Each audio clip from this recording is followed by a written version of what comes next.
What's going on, everybody? It's Nick Akin again on SCMP MMA. Tonight, we have got the One Championship conference call. We've got Eddie Alvarez, Demetrious Johnson, Chatri Sityodtong, Adriano Moraes, and Iuri Lapicus all coming up. It's going to kick off in about 10 minutes. I'll be bringing you all of that. I'll be asking questions as well. Got my mic set up and everything. It's been a fun last couple of hours, making sure that will all work properly. Yeah, just going to bring you all of that tonight. You can watch along, ask any questions you want, any comments, please leave them in the chat here like usual. We got about 9 minutes now until it starts, and hopefully we'll be having, I think, Chatri straight away first up. I'll be getting my questions out, but yep, I've got 8 minutes or so now. If you have any questions, any comments, get them in now and I can answer them. More than happy to, and we shall probably have a bit of time afterwards to do some questions if anyone has any after that. One Championship is back. Eddie Alvarez is back. It's been about 1.5 years since Eddie was in the circle. Last time he fought was August 2019. I was there. I was ringside. He beat Edward Falayang. First round submission. And it looked like Eddie was going to go to Tokyo to fight in the Grand Prix final, the lightweight Grand Prix. But then he really hurt his ankle pretty badly in that semi-final, so he couldn't compete. That obviously Christian stepped in and beat Daggy in the final. Then we thought Eddie was going to fight Daggy for his comeback fight. That looked to be on. They sent out contracts in early January. SCMP MMA first to report that. Something happened to Daggy, so now Eddie is fighting Iuri Lapicus, who obviously Christian Lee just beat a couple months ago in Singapore. All right, Sepulot. Isn't 4 months in advance a bit early? Yeah, a little bit. Or 3, yeah. They're getting this out there quite early. I think they want to hype up the return of One Championship to TNT, US primetime TV. They haven't had a live card on TNT, I think, since Century in Tokyo, which was October 2019. That was the card Eddie was meant to fight on. He didn't make it. Demetrious Johnson did make it, obviously, and he won the flyweight Grand Prix. Eddie and DJ, they fight in packs. Those two are always on the same card everywhere. So no doubt they're going to be on this big return to primetime TV in the US together. I think it's April 7th. It's a Wednesday. So my guess is it's going to be tied in somehow with AEW, the All Elite Wrestling, which airs on a Wednesday night in America on TNT. Here's Pablo. What's up, Pablo? Asking, why has One Championship changed the date of Moraes v. Johnson? Yeah, precisely. Hopefully we're going to get some answers to that. So everybody, yeah, Demetrious Johnson and Adriano Moraes. This fight has been set since DJ won that flyweight Grand Prix in October 2019. And then never happened in 2020. It had originally been scheduled for April in Chongqing, China. I pronounced it right, Chongqing. And then I was going to go to that fight, but then the pandemic happened. That got scrapped. I think they may have retried to rebook it for May. And then it just became apparent it was never going to happen in 2020. They sent out the contracts January this year, and then it got booked for February. That date's gone. I do not know what's happening now with that card. Hey, what's up, Jasmine? How you been? Come join me if you want. I am all on my lonesome here, although we're going to have the press conference coming up in about 5 minutes. Let me know if you want to join, Jasmine. Dorji's here. What's up? Just passing by. Good night from India. Oh, you're leaving us so soon, Dorji. Well, good night. Have a good sleep. Shout out, sir, says Princess. What's up? Thank you all for joining us. Yep, about 5 minutes. We're going to have the One Championship conference call on Zoom. I'll be sharing it in here, so you'll be privy to hopefully some good information. Let me know if you want me to ask anyone anything. I got a lot of questions already for DJ and Eddie and for Chatri and Adriano. Boy, that guy, he must be kind of pissed off. You know, they finally set that date for February, and it's moved again. I mean, how annoying must it be to tape your training to these fights, and then you're just told, oh, you got to wait another 3 months. We'll see. Adriano takes a lot of things in his stride. All right, here's Blaze. All right, I'm going to get you that link. I'll put it in the... I'll just send it to you directly, Jasmine. There you go. Let's see if Leon's up, actually. It's Leon now. Got the bat signal. Yeah, we'll be in about 4 minutes and counting. The conference call is scheduled to start. I'll be sharing it in this screen, so do not worry. You won't miss a minute. And then I will mute my own mic and shut the hell up so you can hear what the other people are saying, the more important people. And then when I'm asking a question, I'll obviously have to unmute my mic. But let me know how it sounds on your end. This is a bit of an experiment for me. I'm never normally able to share the audio on a Zoom call, so I've figured out how to actually do that for the first time. And fingers crossed it worked. I downloaded what is called a virtual mic, called a Loopback.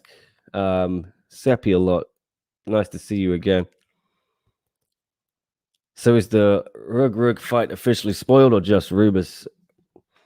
I've heard the same as you have, I think. I saw the Senegalese press were running with Rug winning with the first round KO. That's all I've heard, so I guess we have to see what happens on Friday.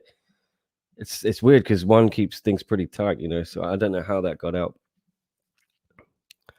Question for Iuri from Pablo: in which aspects have you improved after the defeat for Christian Lee? All right, Pablo, I shall put that question to Iuri. Thank you for that.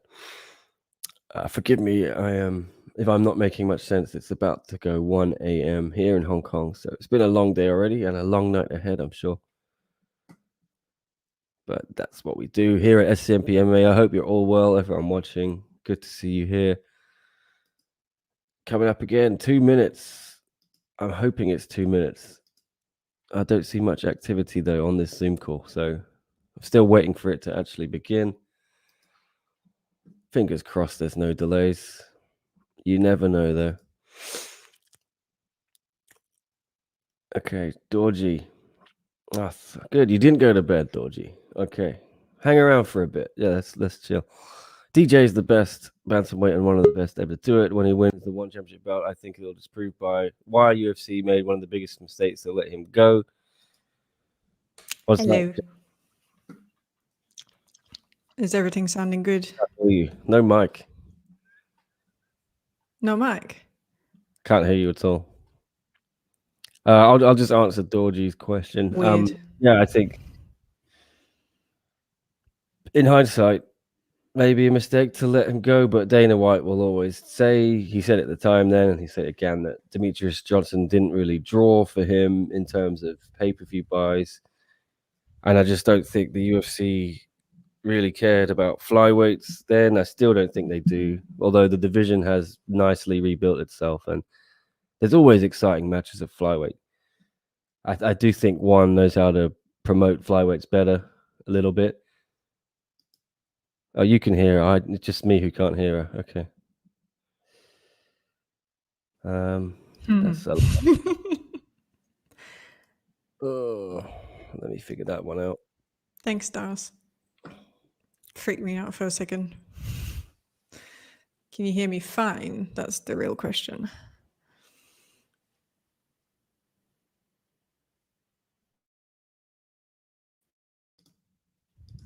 Mess with stuff too much. Anyway, how's everyone? How's everyone's day? Okay. Yeah, Is I can hear you excited? now. There we go. I was just talking to the chat while you got that sorted.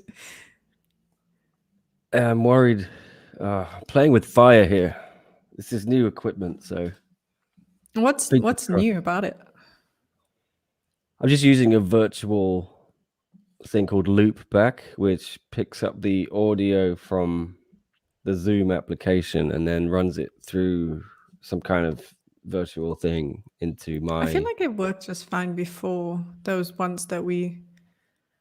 No, I was just running that out of my computer speaker into Okay, that makes computer mic sense. into computer speaker, but it sounded pretty shit. But...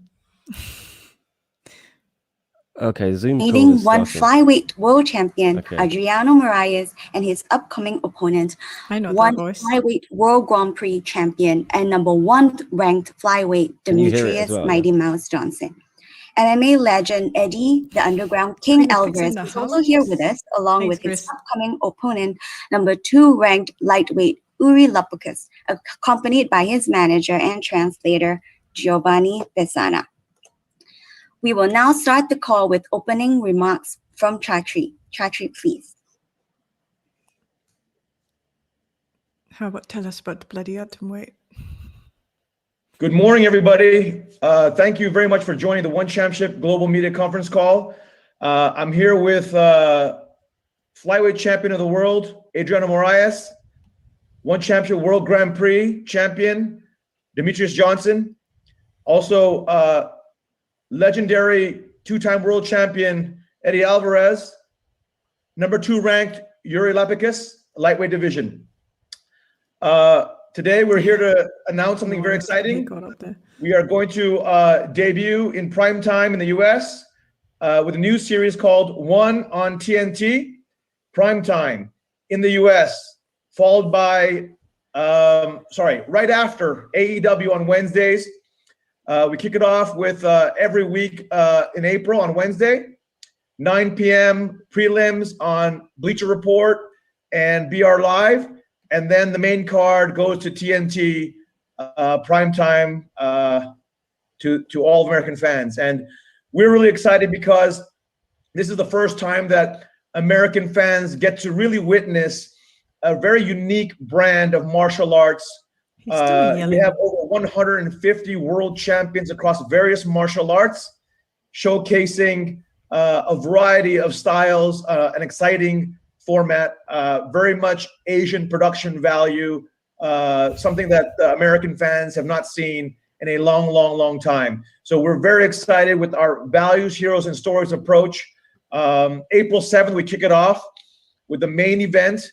One flyweight champion of the world, Adriano Moraes, 18-3, versus Demetrious Johnson, arguably the greatest of all time, pound for pound. 30 wins and 3 losses. He won the One Flyweight World Grand Prix last year. He definitely had the toughest fights of his entire career in One Championship. Many fights took him to the limit. And now he's at the top of the heat as a number 1 contender to compete against Adriano for all the marbles. We also have Eddie Alvarez. I'm so excited for Eddie's return. You know, this COVID thing has really threw us a little bit for a little bit of a wild turn, but we're back in action full blast in 2021, and I hope we're going to see Eddie fight 3-4 times this year as he goes for a title run. Eddie's going to try to become the very first person to have 3 world title belts from all the 3 major global organizations, the other 2 plus 1 championship. He first has to break into the top 5 rankings, as done by the media out here in Asia, to compete against Iuri Lapicus, who is the number 2 ranked lightweight in One Championship. It's going to be an explosive matchup between 2 KO artists, very explosive fighters with phenomenal ground game. So I think it's going to be a real treat for fans. That's going to, and I'll be announcing also the other fights on April 7th. For April 7th, rather. But on One on TNT 2, the following week, will be Christian Lee, lightweight world champion, will defend his title against Timofey Nastyukhin, the number 3 ranked lightweight.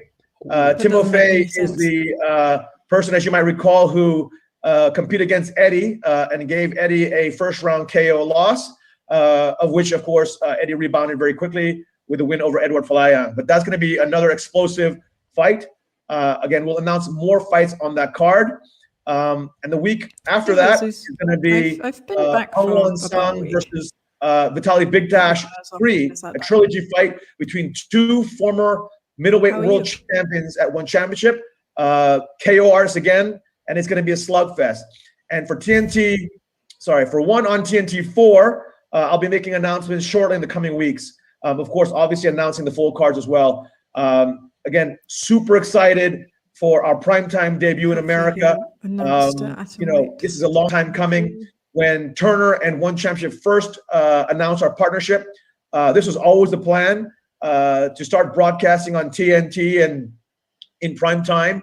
And it took a while to get momentum, and then obviously COVID hit, and it really did take us for a left turn last year. But as I said, we're back in full force, and we expect to put on some incredible fights for the American fans and really introduce our brand of martial arts. With that, I'd like to open it up to questions, whether it's to the athletes or myself. Again, I'm just going to repeat the basic facts.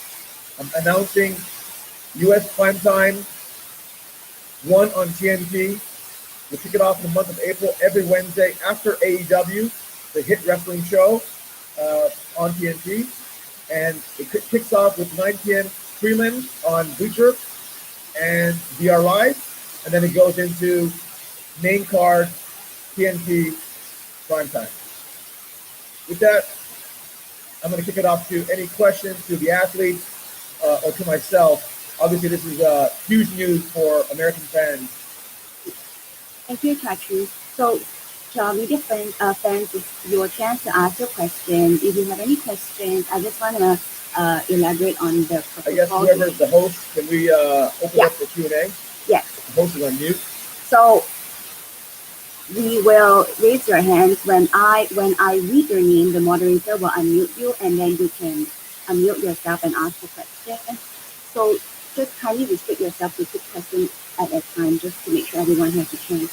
I will start with Gabriel Gonzalez for the first question. Yes, hello, Chatri. Can you hear me? Yes, hello. Can you hear me? Yes, we can hear you. Okay, just check. Chatri, can Hey, you just? Matt or Ty, can we open up the questions to the media now? For either myself or for our athletes. The Chatri we are on, but I think Chatri can't hear us for some reason. I don't know what it is, but I can't hear any questions. I'm not sure if the athletes can hear questions either. We can hear, but Chatri, give us a few minutes to sort this out. I'm so sorry. I think there is some tech issues on Chatri's side. Okay, I can hear you guys now. I can hear you. Great. Chatri, Gabriel Gonzalez has the first question for you. Gabriel, can you please repeat? Thank you. Yes. Hello, Chatri. Can you hear me now? Yes, I can. Thank you. Okay, just checking. Chatri, my first question, just what was there anything in particular that inspired this bigger push to create the series more on TNT for the American audience? Obviously, we know that COVID slowed down one holding an event in the United States. Yeah. So was there anything about that led to one wanting to still kind of make their mark and push more to the American market? No, you know, when Turner One Championship struck this partnership, the plan was always to expand our partnership and eventually fully utilize, or rather take advantage of the opportunity of TNT's wide reach. I think 90 million homes across America, and they've done a great job with AEW, and they really want to pair up AEW with One Championship, and I think it's going to be great for combat sports fans and wrestling fans alike. It's something new and fresh and never seen before in the States. Of course, we do have the familiar, legendary names like a DJ or an Eddie Alvarez. But what you're going to see is, as I said, One Championship has 550 athletes, but 150 of the athletes are world champions across various martial arts. And you will see a whole plethora of different martial arts competitions, whether it's mixed martial arts, Muay Thai, kickboxing, submission grappling, and the list goes on. But also you get to see the excitement of the single discipline world champions who then compete in mixed martial arts. So there's a whole bunch of new exciting stuff that American fans have never seen. And of course, whether you talk to Renzo Gracie or Eddie Bravo or Joe Rogan, anyone who's seen a One Championship event, they'll tell you that, our production values are off the charts. And something American fans have never seen before. So we're really excited to bring our brand of martial arts to the States. Again, this is a long time coming. I think the one on TNT series, was supposed to happen a lot earlier. When we first announced the partnership, we did say that the plan was for One Championship to be on TNT in prime time, but it just took a while to get things started because of COVID and whatnot. My second question, I think it's no coincidence that we do have both DJ and Eddie on the same card. We do know that with so many athletes, obviously more exposure, they will get more familiar to the fan base in the United States. But I want to ask, just how important is it having guys like a DJ and an Eddie in terms of helping to grow and bring in those fans so they can see the rest of the roster at once? No, I mean definitely. Here's the thing. I genuinely believe we have the world's greatest roster of martial arts world champions, bar none, full stop. Single discipline or mixed martial arts. We would put our world champions against any of the other two global organizations' world champions, in a heartbeat. But we're out here in Asia, and people just don't know that our roster is full of monsters and killers. And it's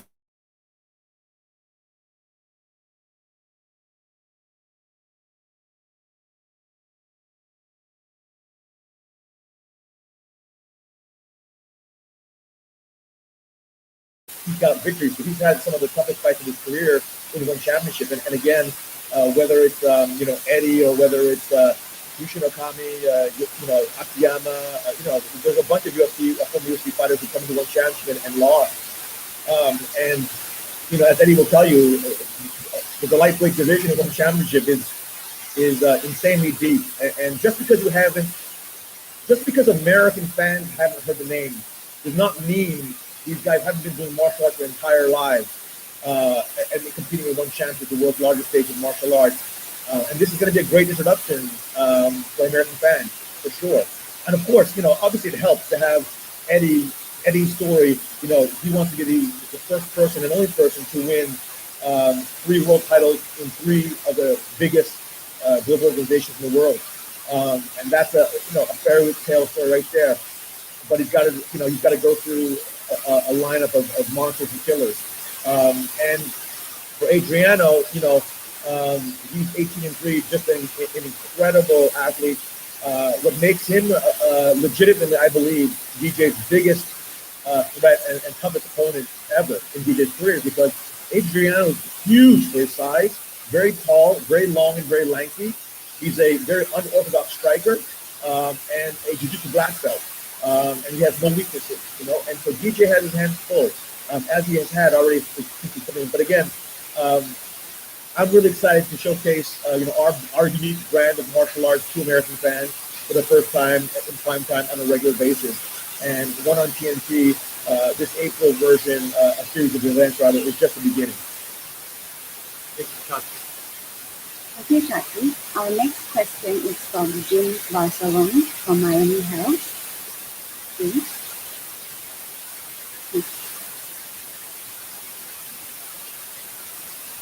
Okay, can you hear me, Chatri? Yes, I can, Jim.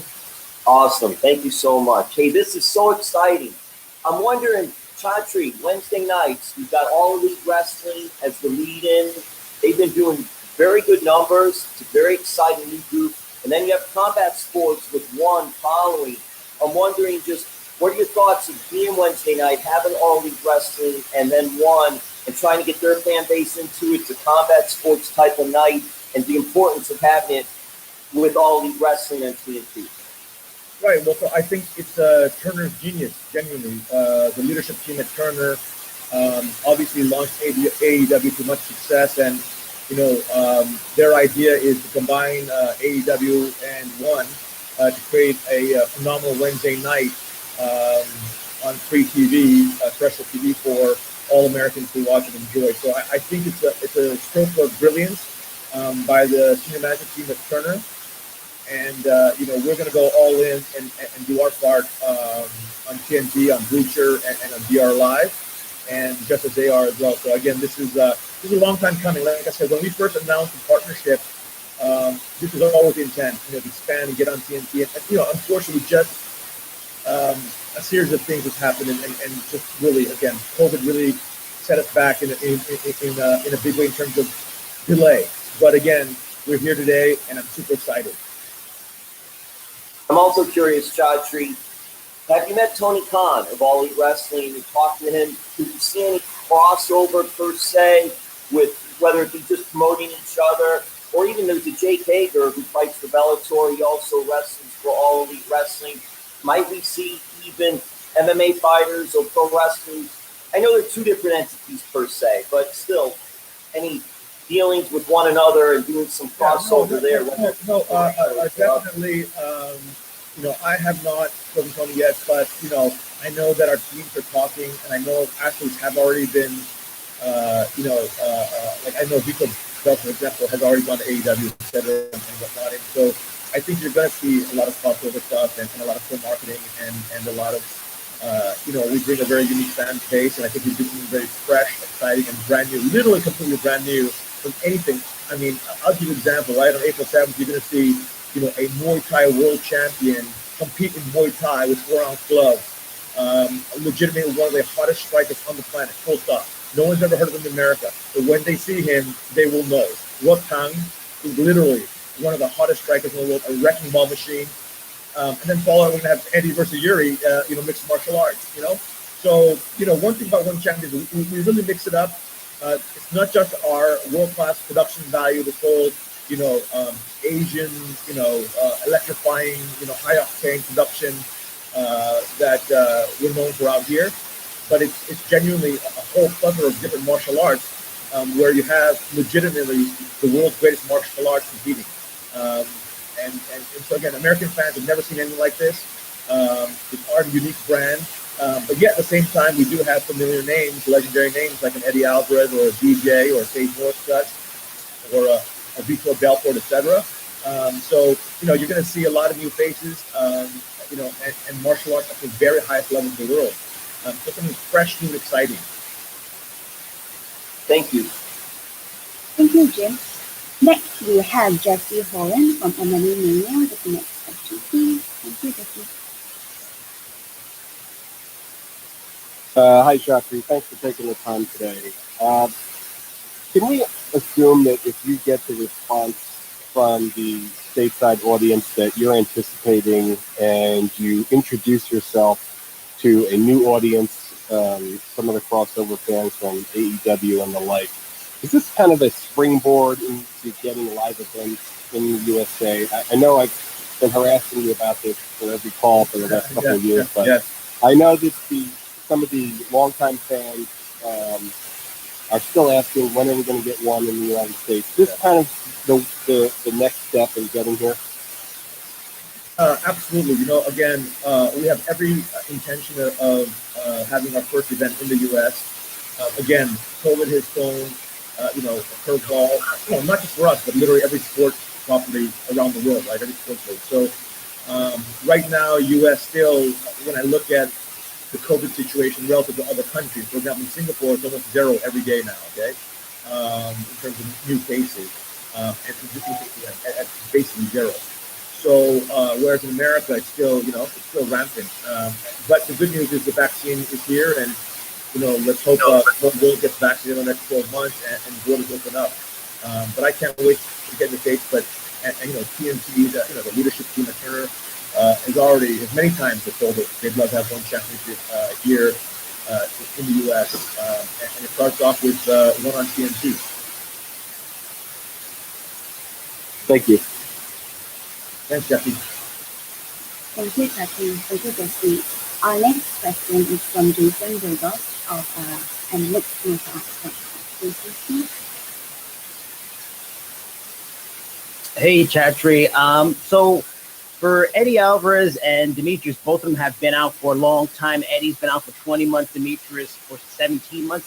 Since this plan to be on primetime for TNT was a plan for 2020 that got derailed by the pandemic, Was that the reason why they have been held out so long? Was it something TNT actually preferred, asked, hey, when we start this, we want these two guys in the first show? Or was it more pandemic related and getting into things? Well, no, I think it was a combination of a bunch of things. I think Eddie was supposed to fight in the final of the Grand Prix, and October 5th, but he got injured. And before that, I think he fought in August, something like that. And we want to keep Eddie definitely active. And then February was I think February or March of 2020, the DJ was supposed to compete against Adriano. And crazy thing is, Adriano was getting his U.S. green card situation sorted out, so he couldn't leave the country. And then COVID hit, and then it just and then we had this whole backlog of fight commitments we had, and so we want to clear food back up. So yes, I mean, obviously we were talking to Turner the whole time, and definitely they wanted to see Eddie Alvarez and DJ. And so again, it's just one of these things that there's no one's fault. It was just one thing after another, whether it's execution, whether it's just, our discussions with Turner just dragged out, and, COVID hit, and so everyone's going to be home, and just a bunch of things, yeah. And again, I think, Eddie was supposed to compete in the finals of the Grand Prix, but he was injured. So just a bunch of things like that, and that's why we're here. But again, I'd love to see DJ and Eddie fight as many times as possible. If they're healthy, I'd love to see them fight 4 times, this year, or as many times as they want. Because I'm a huge fan of both of their work, and it just sucks for all of us, right? I mean, it is what it is. But again, we're back in full force. We've been back in full force since. We came back with live events. First it was June in China, and then it was Thailand for August, September, and then October Singapore, November Singapore, December Singapore, January Singapore, and now we're off to the races. And looking further down the line in terms of booking, it's good to know Christian's going to be back soon. It's good to know that Ong La come back soon. In terms of Christian, what's the future in terms of after this, or even for Nasuken if he wins? Is Shinya Aoki back in the picture after his win over Nakashima, or is the Eddie Alvarez or Lapicus fight likely a title limiter? And also, could any update on Brandon Bever, is him and Arjun Bowler likely to get booked maybe week 4, 5, and 6? Yes, I mean, all those are possibilities, and definitely, I think we're really excited to see the storyline between Iuri and Eddie Alvarez. Obviously, it's not both Iuri and Eddie are obviously KO artists, phenomenal strikers, and phenomenal ground game. It's going to be an absolute war. I think the fans are going to be super happy with that fight. But obviously, the winner and how they win will dictate whether they get a title shot or whether it's one more up, right? I think Iuri's ranked number 2 right now. And of course, there's a trilogy fight for Eddie Alvarez down low Shinya. But I think again, I'd love to see Eddie super active this year. Barring any injuries, I'd love to see all of our top athletes again. I think this one on TNT platform really is going to showcase our American athletes and give them a chance and really shine. Thank you. Thank you, Jason. Our next question is from Nicholas at the South China Morning Post. Nicholas, please. Hi, Chatri. Can you hear me? Yes. Hey, how are you, man? I'm good. How you doing? Good. Good to catch up with you. All right. I ask you every time I speak to you, have you got any update on the Atomweight Grand Prix? Is it going to be on one of these shows? Do we know when that's going to happen yet? What's going on with that? We have signed 7 of the 8. We are in the process of signing number 8, and that's literally the hold up. We were supposed to announce it back in end of December. We kind of dragged out, and I believe we'll announce in the next 1 to 2 weeks. We just need to sign this one real badass girl, and then we're going to announce the Atomweight Grand Prix. So yes, it's happening. 100% it's happening this year. Okay, and we will announce. That's good to hear. Just one more from me. What's going on with Ong La? I spoke to him a week ago, and he said he wants to defend. He wants to win that middleweight title back. He said he's got a date for around April. You know if he's going to get a straight rematch with Rene Derrida, or is he going to have to go through the challenge? No. So as I said, on TNT 1, on TNT 3, which is the 3rd week of April, Ong La will be competing against Vitaly Bigdash, the trilogy. Oh, gotcha. Okay. 2 world champions, and the winner will then take on Derrida. Do we have anything for Martin Nguyen as well? His fight is in progress right now. I think they're just juggling which opponent it is. Yeah. Okay, thanks very much for the update, Chatri. Yep. Okay, Nate. Our next question is from Tom Taylor.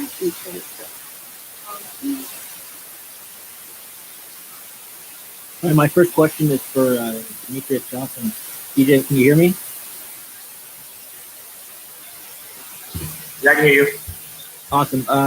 DJ, now that you've competed a few times and won championships, how would you say that the talent one stacks up against the talent in the UFC? And where would you say Adriano ranks against the best guys you've been matched up with this far?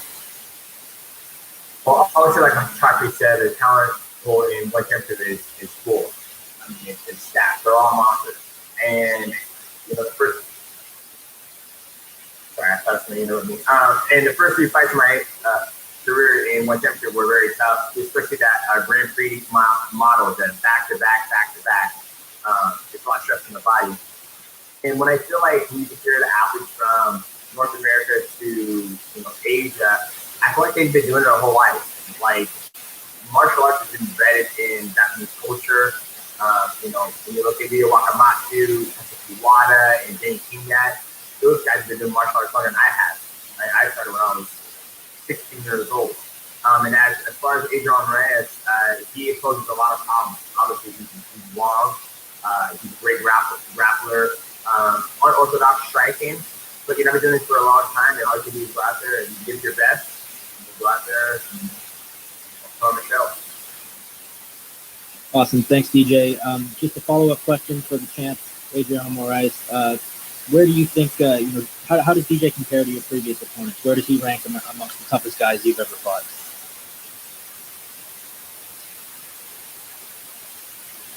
Adrian, you're on mute. You gotta unmute yourself. Oh, sorry, I was mute. Okay. Hello, Tom.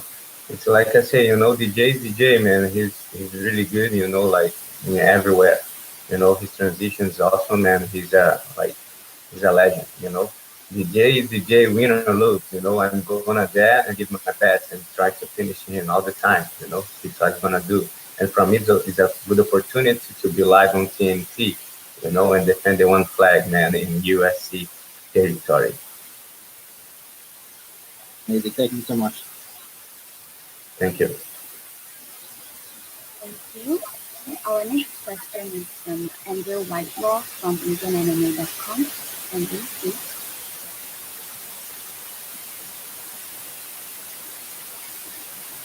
Hi guys, can you hear me? My question is for Eddie. Eddie, how you doing? And there's been a lot of talk for a long time now about a fight between you and Christian. He seems to want that fight, but first you have a very tough test in the shape of Iuri Lapicus. Did you see Iuri's fight against Christian, and how big of a test is this for you? And how far away do you think you are from getting that fight with Christian? Do you think a big statement against Iuri will get you that shot? Yeah, I think our victory over Iuri kind of puts me in the driver's seat to get there. Ultimately, it's up to Chatri, and like you said, it's not about winning the fight. Nobody really cares if you win other than you. It's really about the manner you do it in. Yeah. You know, going out there, putting on a high pace, putting on a show for the fans. I try to focus on winning, but I can't run from myself. I get hit, and then I fight again. And it's always been like that my whole career. So I have sort of a plan. I have sort of the way I want to get it done, but I'm sure when we get in there, where he hits me or we get in the exchange, that the real winner in this whole thing is going to be the American flag. So I'm excited about it. Thanks, Eddie. My next question is for Iuri. Iuri, can you hear me? Hello, mate. You were on a wonderful run before you met Christian. How have you been able to pick yourself up after that one, and how much are you relishing facing a legend like Eddie?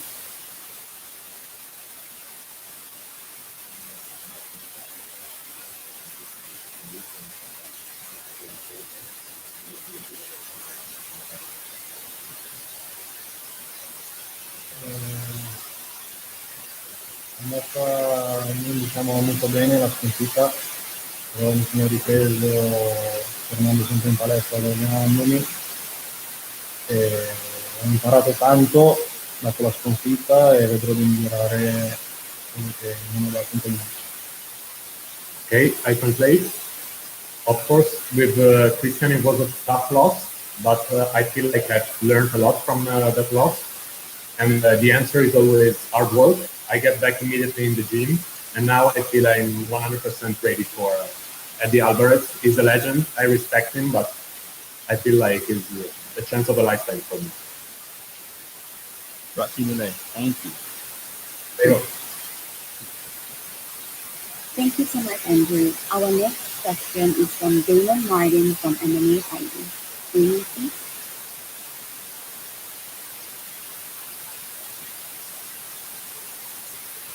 First question is for Eddie Alvarez.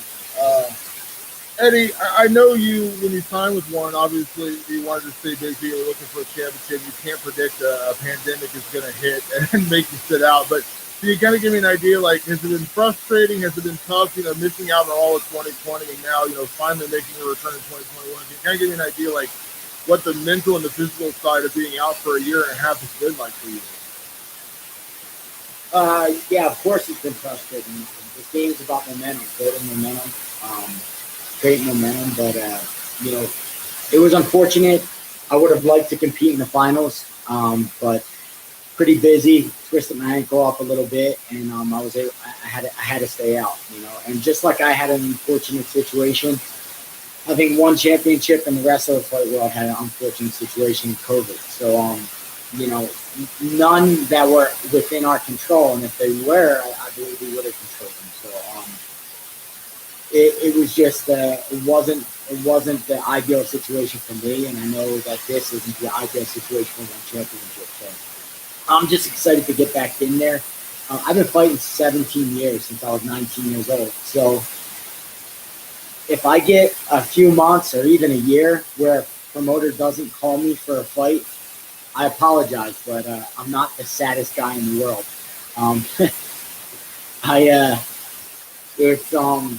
It's a long road for me, and I feel like I reinvented myself over and over and over. And this is just going to be a small road to reinvent myself again.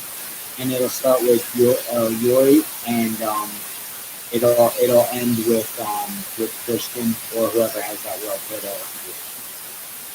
With that being said, because you usually don't get much time off, as a fighter, you've always been so active. Did the body get a chance to heal up? And can you kind of give me an idea? I know you're not looking past Iuri, but in a way, like, can you kind of give me an idea what an ideal 2021 would look like for you? Yeah, ideally 2021, I want to fight in April, May, June. I want to fight again in July. And then I'd like to fight again before the holidays or even during the holidays, maybe before Christmas or something like that. So, in a perfect world, I fight 3 times this year. Pretty much back to back, take a small little break, let the body heal, and then get another one. That's the ideal situation. Whoever it is, it is. I never ever pick my opponents. I think Chatri is good at that. I think the team there, Matt Kuhn is excellent at making matches and making exciting matches. And I'm sure they'll put someone in front of me that we're going to put on the show. And it never really mattered who my opponent was. I'm going to go out there. I'm going to try to be as violent as possible, put on a high pace, put something on that fans will love and that I'll be happy with. Thanks, Eddie. Thank you, Damon. Our next question is from Colin Crandall from MMA Power Hour. Colin, please. Thank you so much. This question is for Chatri. Chatri, can you hear me? Yep.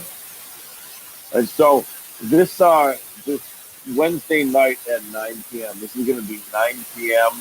on all coasts. So the East Coast will see it first, and then Central and West Coast, or is it going to be like 9 p.m. East Coast, 6 p.m. Pacific? Yeah, 9 p.m. East Coast and 10 p.m. East Coast. So yeah, gotcha. Okay, and this will be a 2-hour-long broadcast. Is that right? Right. And so I believe the 2 hours will be kind of like, hey, how you doing, guys? I can't hear you. Edited, pulled from the live. Yeah, it's all like fuzzy. longer than 2 hours. Is that right? So Fuzzy we're Wuzzy. getting like the best of, or is there gonna Oh be yeah, a certain part? Sorry, it's going to be live. It's going to be live. I thought you just meant the TNT portion. Yeah, it's going to be live. Excellent. So then we'll see the entire event. Right. So on April 7th will be all live, and of course, right now we have the pandemic going on. So again, right now, April 7th is going to be 100% live for both Bleacher, BR Live, and TNT. And let's see how the rest of the events go. But that's the plan. The long-term plan is eventually to give something. One on TNT is always live, right? That's the long-term plan. But we have to adapt and code. Let's see how it all shakes out. But right now, April 7th is 100% live. Excellent. Last question for me. I know that you mentioned you would love to have the first event here in the United States. I know so many people are looking forward to that, and I know obviously you don't have a date for that. Is there a city or a state or a venue that you're targeting for that first event? No, but Eddie keeps on talking to me about Philly, so who knows, I can answer that. Let me butt in. That'll be Philadelphia. That'll be Wells Fargo in Philadelphia. Sorry, Yeah, I'll go and I'm pretty sure Eddie can sell that place out. So let's see if the fairy tale happens, and the fairy tale happens, then yeah, I mean, it'd be a great story, right? But and again, COVID, right? It's such a wild factor. I mean, we have these new variants, right, coming out of South Africa, UK, and stuff. So it's still touch and go. The rest of the world still touch and go. But again, the good news is we're back up, running, and we feel good about the cadence. And the Singapore government has been phenomenal. We've actually led all of Asia in terms of coming back with international global scale events. Back when we start off in October in Singapore, and so now we're full swing. Excellent. Right? Every country, especially in Asia, every country, the borders are shut still. And that's always made it difficult. But again, the Singapore government and one channel have been working very closely together. So we've been getting special access for all of our athletes. And once we got the cadence underway, then of course, ideally we would have put a DJ or Eddie earlier in the year, probably January, like right now. But the way everything shook out with our discussions with Turner and TNT, etc., they really want April 7th. Actually, they were scheduled for February, I believe, right? Eddie's first, Eddie and DJ were scheduled for, I think, late February.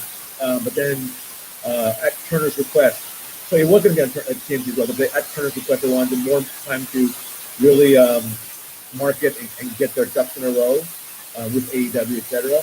So they pushed it out to April 7th. Absolutely. Well, I'm excited to see it. Thank you so much. Yes. Thank you, Colin. Our next question is from Wong Rosada from Inquire.net. Wong, please.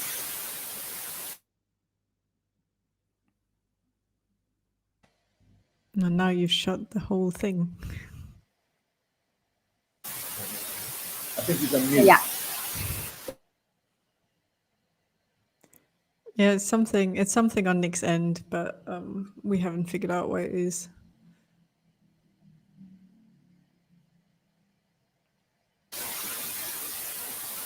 As you can tell. Yes, you can hear it. Yep. First off, what's your game plan for DJ? Is this a knockout win for you? Do you plan on knocking him out? Yeah, of course. And my game plan is use my Muay Thai, my elbows, my knees, and everything, my height, and go down.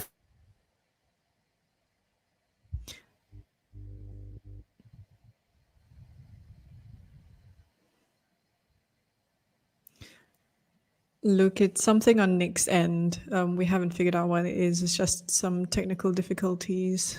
It might be the driver that Nick installed to try and get the Zoom audio to the stream.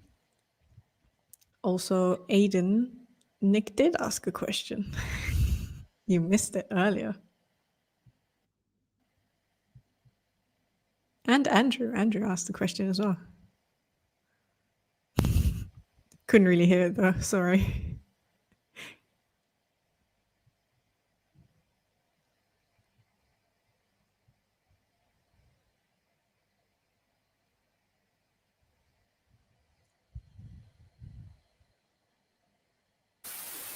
Thank you, Iuri. Thank you so much. Well, our next question is from Jack Wannen from Lockdown News. Jack, please. Hi, I have two questions for Chatri. First, with the launch of One on TNT, is the full focus to be doing these shows on Wednesday, or is there still plans to be doing Friday shows or even the smaller one series or Warrior Series cards? Yeah. So we are in discussions right now with Turner, and it's directionally going one way.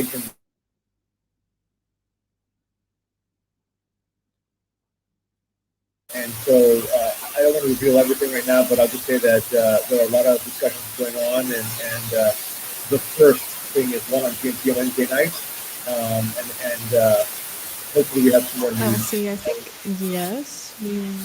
And I know you've been working with the Singapore government to get these shows done.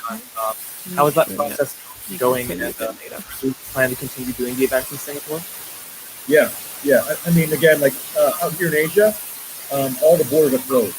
So Japan, Thailand, China, everything's closed. Even Singapore is closed. But because the Singapore government and China have been very closely working together, and again, big kudos and shout out of gratitude to the Singapore government. They've literally given us special green lane visas for all the athletes and companies to compete and put on a show. So the one on TNT series will happen in Singapore right now, from what we can see. But again, COVID changes a lot of things, so we're definitely looking at a lot of different venues in different parts of the world. But for now, yeah, we can see a lot of events happening in Singapore. Thank you. Thank you so much. Our next question is from Leon Jennings, Asian Precision MMA. Leon, please.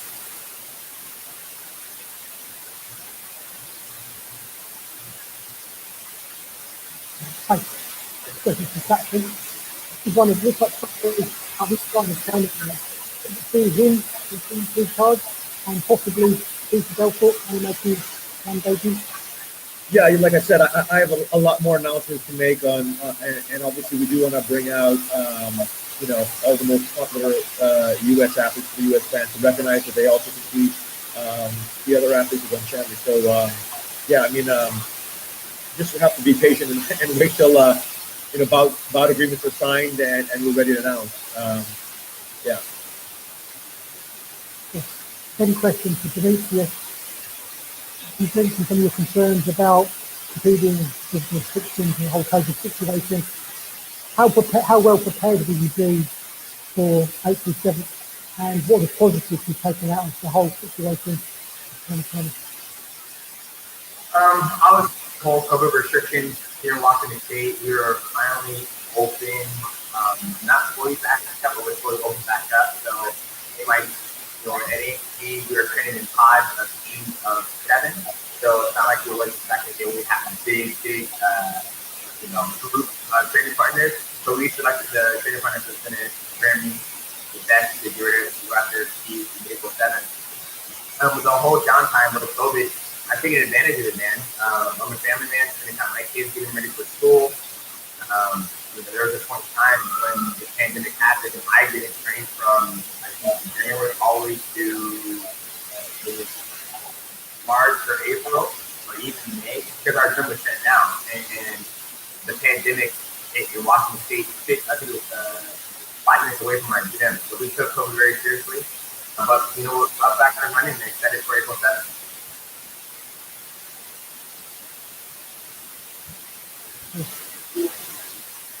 Thank you. We have another question from Tom Taylor, Bleacher Report. Tom, please.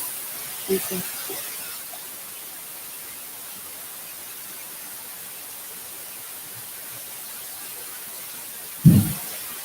Sorry, can you hear me? Yep.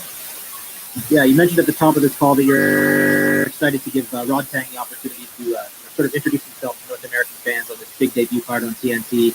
That certainly makes a lot of sense, given that he's one of the most exciting guys in Muay Thai. But following up on that, are there any other athletes on the roster that you're really excited to introduce to Western fans using this platform? Yeah, so again, wait until our bout agreements are signed, but we have some really, really exciting athletes Both, big names, but also people you've never even heard of that have just insane, extraordinary skills. They're world champions in their respective martial arts and will showcase the highest levels of martial arts. Again, the American fans for a real treat, something fresh, something brand new, something totally different that's not available in the U.S. right now. I can tell you the other two global organizations, while I have mad respect for them and they're phenomenal, we have a totally unique, different brand of martial arts with the greatest world champions on the planet across all these different martial arts, and Woktang is one of them.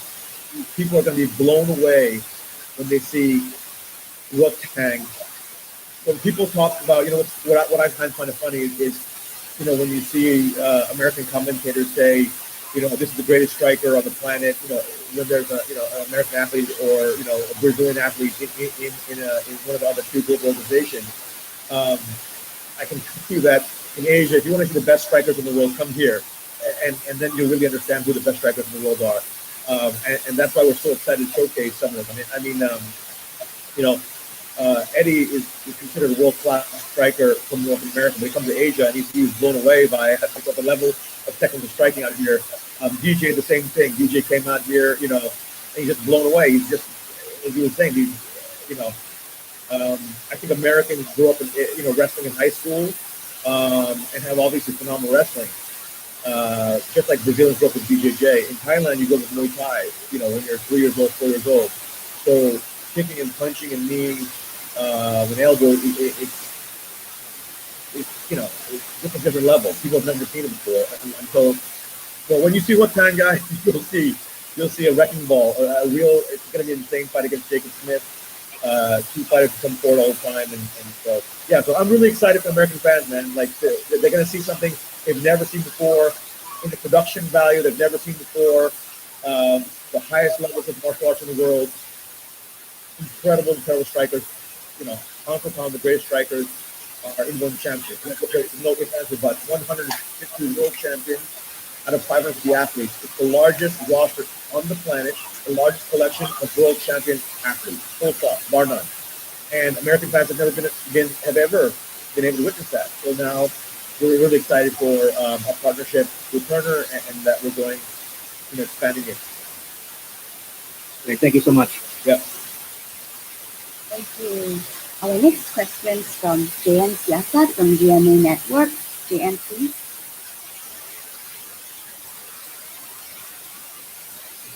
Hi guys, my question is for Adriano Moraes. Can you guys hear me? Yes. Okay. For Adriano, in your next fight, you'll be fighting DJ, and a lot of people think he is the greatest of all time, right? However, when he came over to one championship, somehow, some way, he kind of lost that aura of invincibility. He had a tough. He won his last 3 fights, but it wasn't easy against Wakamatsu, against Wara, and Danny Kunad.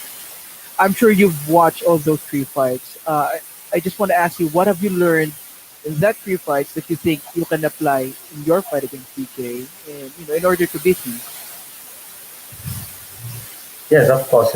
For you to fight against DJ, you need to have a good footwork. You need to put down a good footwork because he's so fast. I think both of the opponents of DJ in the Grand Prix, they didn't work good their footwork.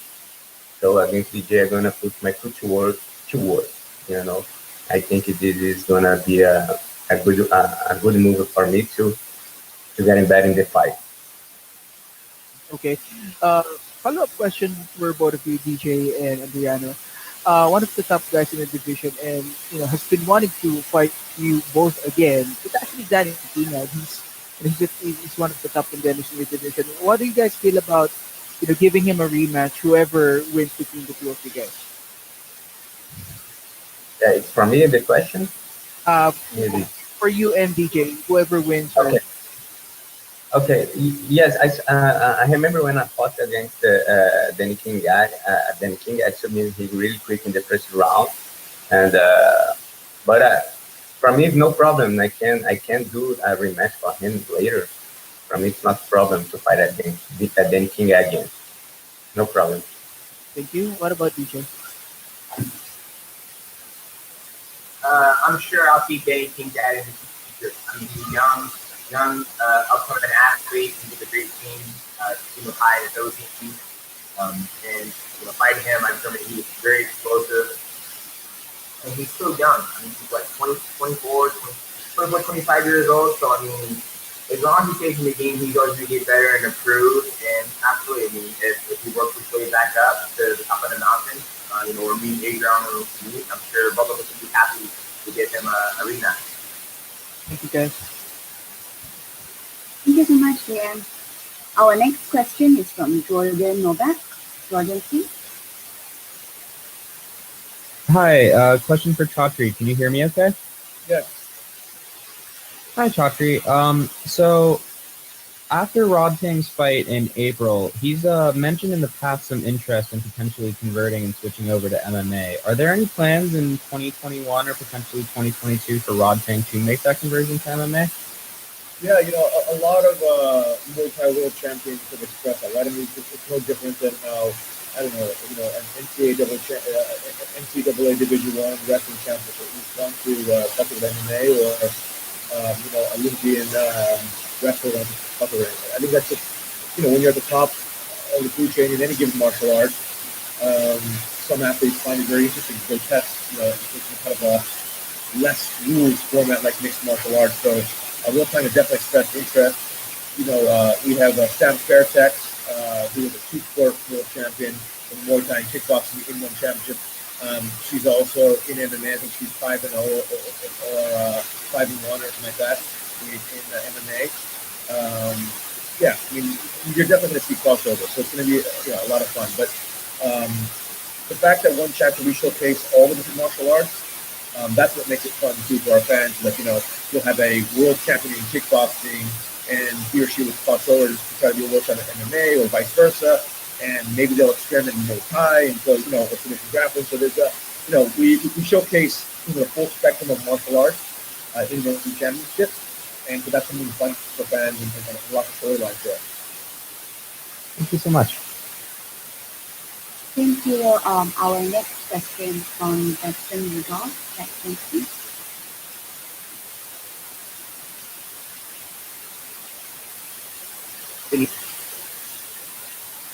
Yes, we can, but now not anymore. Yeah. Sorry. Can you hear me now? Sorry. Yes, we can. Okay. Just got a couple of questions for DJ. DJ, we've heard Chatri mention several times in this conference already about how you've had some of your toughest challenges in MMA within one championship. And I just wanted to ask, from your perspective, what do you think about one championship and the way that they do things has allowed that? Is it the scouting? Is it the depth of the roster? Is it the timing of the matchups? What do you think has allowed them to bring you those challenges? I think it's a handful of things. Obviously, you have a hydration test, right? Usually when I'm fighting in America, I'm fighting at 125. I'm fighting guys who are 5'3", 5'4", in one championship, I'm fighting at 135. So, the average is a little bit bigger. When you're always dealing with a bigger body or a bigger frame, I have to work that much harder, right? Like moving a bigger piece of meat around. In America, I'm moving guys around that are my size. That's something to be said. Second, you look at Vito Wakamatsu, Chatri Sityodtong, and Dan King, they've been doing it for a very, very long time. I mean, Vito Wakamatsu comes from Deep, which is a legit organization. Chatri Sityodtong also been fighting a few people with the Shinto champion. And Dan King also a Wuxi champion. So these guys, they've been around for a very long time.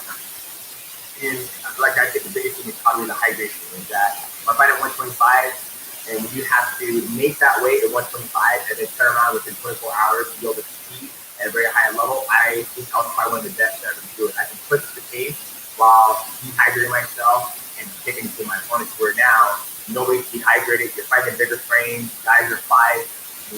Adriano like 5'9", 5'10", I think. Thinking up like 5'5". So it's just tougher guys and just bigger. Great, thank you. And then my second question is more general. You know, the barbershop debate for every sport nowadays is so popular to talk about who the greatest of all time is. Chatri's mentioned on this call that you're in that debate for MMA. So I guess kind of two small parts here. Number one, is that a debate that you care about? Do you even think about it? And then following up to that, with one championship, what path do you see to cement your legacy, if that is ultimately one of your goals? What do you want to achieve within one from this point until your retirement to be able to say, I think I'm the greatest of all time? Okay, when it comes to the greatest of all time talk, there's so many athletes that have accomplished so many great things in mixed martial arts. So for me, I like to keep my opinion out of it. I can't walk around and say, I'm the greatest of all time. That's something that the community has to decide. For example, like when John Jones is like, I'm the greatest of all time, I'm going to done. You can't just say that. My personal opinion, you have those communities give you that credit, essentially. And for me, to submit my legacy, I have dominated, North America for 6 years as a champion. Now I'm in Asia, trying to submit my legacy over here. Hopefully, I'm ready to become a world grand prix champion, which is phenomenal, and hopefully go out there and capture the flyweight belt, which I know it's not going to be easy. Adriano is going to bring everything that he has, his arsenal, his Muay Thai, his grappling, his length, his strength, his size, and that's what the grappler is teach. And for me, it's about having a successful career, right? Wins or losses are always going to happen, but you want to be a great example for the children, for the world, that you are going to, win fights, and you got to carry yourself as a professional, and you're going to lose fights. You got to carry yourself as a professional. So as long as you go out there and compete and give it your all, that's how you can do. And that's how I always carry myself since my amateur days, from the very beginning of my career. Great answer. Thank you, DJ. Thank you, Sarah. Our next question is from Jeffrey Hu from Kansas Kingdom. That's Jeffrey, please. Thank you. Hello, Chatri. Could you hear me? Yes, I can. Yeah. So, Chatri. Do you have any word about any of the fighters from Team Lakai as to whether they will be fighting on the one-on-TNT series? Yes, I can tell you that Team Lakai athletes will be on there as well. I just haven't, bout agreements haven't been done yet. So again, we just announced, for TNT 1, we just announced for April 7th, the main and co-main. We announced the main for the April 14th show, and for the April 21st show, we announced the main as well, the main event. We have not announced the fourth week main event as well as the rest of the cards for the rest of the events. So, it will come out in the next week, 2 weeks, 3 weeks. You're going to hear more and more bout announcements for one on TNT. And also, another question: do you really see yourself as being, like, say, a household name for, like, not just Asia but also in North America and, like, other parts of the world in the future? Like, now that you have, like, one on TNT. Yeah, I mean, I think the hardcore fans want to be very, very well known, right? But we definitely want to become a household brand in America as well. We're a household brand in many countries out here in Asia. We're in 154 countries today. We continue to grow, expand our footprint. Our popularity continues to skyrocket in all the core markets. But the reality is, we're just scratching the surface. Genuinely, the way I see the industry, there are two giants, one out from the west and one out from the east, and it's effectively a global duopoly. But yet the market opportunity across the world is massive, massive, massive. Until you have 1 billion concurrent viewers, and I'm not joking, 1 billion concurrent viewers watching a show, we haven't scratched the surface yet. And what do I mean by that, okay? If you look at the Super Bowl, obviously American football is the most popular sport in America. On Super Bowl Sunday, you see 100 million Americans out of the 325 million Americans, East Coast, West Coast, 3-hour time zone, watch Super Bowl. 100 million, 1 out of 3 Americans. If you take that same 3-hour time zone and you apply it to Asia, Asia has 4 billion people. There's 1 billion people in the same time zone. 1 billion. So the theoretical max, you could easily have literally if you apply that ratio, it may just 4 billion people out here. Nothing's going to stop us from having 500 million concurrent viewers, whatever. I mean, I'm not saying it's one champion, but sports in general in Asia is wide open, and it's very possible that numbers just completely dwarf what America has, just because of population base. So when I look at the landscape, I just feel like one champion has unlimited growth. There's truly only one other global competitor. So the global duopoly is the way I look at it. Thanks. Should I get a third question for Eddie or? I think we're running a bit out of time, Jackie. I'm so sorry. We kind of have to end this with one final question. Okay. Okay. Thank you. Our final question would be from MMA Mania, Jesse Hogan. Thank you so much, Jesse.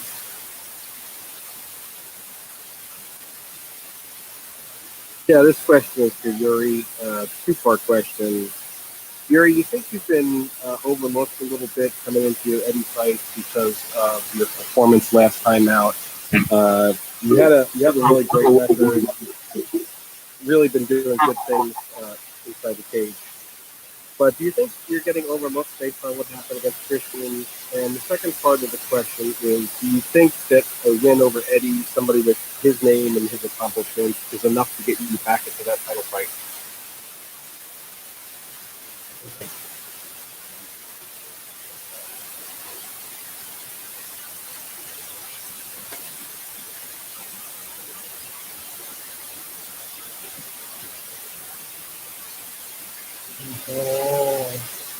Una vittoria decisiva su Eddie Alvarez, sappiamo una leggenda, abbiamo un grande passato e penso che è giunto il mio momento e voglio dimostrare il mio valore e voglio mettere fine alla sua carriera, dimostrando quello che valgo. Okay. It feels like the time has come for this opportunity of a lifetime.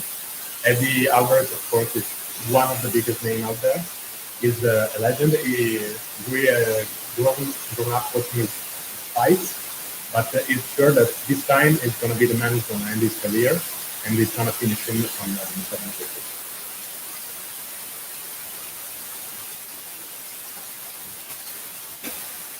Thank you. Thank you, everyone. Unfortunately, we've come to the end of our conference call today. I want to thank all the media for joining us. We understand that there are more questions, but I'm so sorry we don't have enough time. But if you have further questions or if you want to schedule some interviews with the athletes, you can always contact us at the 1PR team at 1pr@1fc.com. So thank you, everyone, for your time, and I hope to see you all here soon. Take care. Thank you, everybody. Thank you. Thanks. Thank you. Okay, good. How's it sound now? Any better? It's still fuzzy. Hi, Fuzzy, guys. fuzzy man. How are you? The Queen of Picks! The Queen of Picks.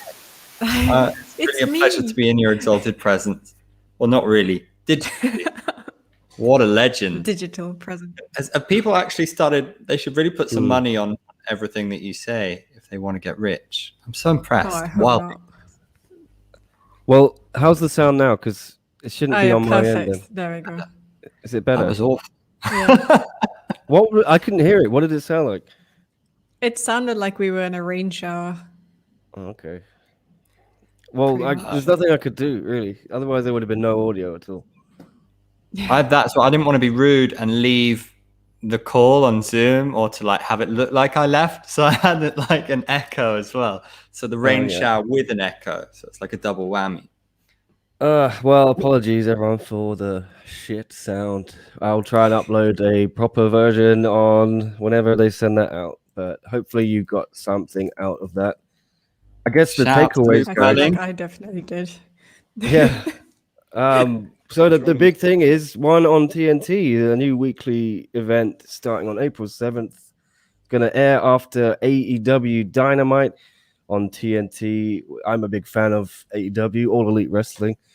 that's actually pretty cool for me because it'll be Thursday mornings. I love a bit of morning MMA instead of Friday nights because I'm not a morning person, but I don't want to stay up too late. You know me, Jasmine. I like to get to bed early. Yeah. But that's cool. And some big fights already announced. We've got Ongla and Vitaly Big Dash is on the second one, and then Nastayukin is going to challenge Christian Lee. Yeah, That's a belter. that is a belter. Any other fights? There was so much information overload at the beginning. It completely went through my brain, a lot of it, and I had the technical issues as well. So I did ask Chatri a question he'd already given the answer to about Ongla, but yeah, wasted a question there. Yeah, you get 2 questions and you use one of them for blue one. Yeah, I panicked at the end. What about Martin? Yeah. So if we concluded that the total badass is Xiaohe Ham, that he's trying to sign for the atomweight GP, because that's still not been it's announced, taken right? so long. It's taken so long. So you didn't really give any they might answer have there either, maybe did you? initially planned it to be 16, but now he's announced that it's an 8 women Grand Prix. Some good fighters are going to miss out then. I asked Stamp if she'd heard about, if she was keeping tabs on Xiaohe Ham and what she thought of her. Never heard of her. So that was a bit anticlimactic, but Oh, really? she only watches one fighters. And Xiaohe Ham isn't a one fighter yet. There you go. What other takeaways were there from that? I'm just trying to tweak something. Sorry, my brain is.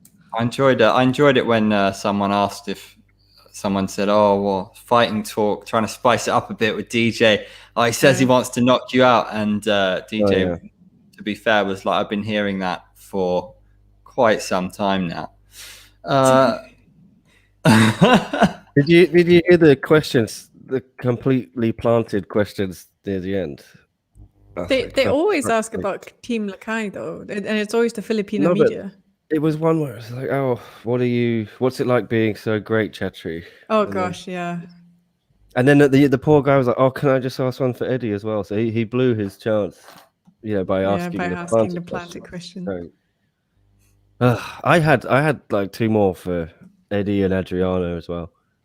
Yeah, Tom had 2 chances. Well, I was going to ask Eddie about Daggy. He didn't say anything, did he? Okay, what the hell happened with the Daggy fight?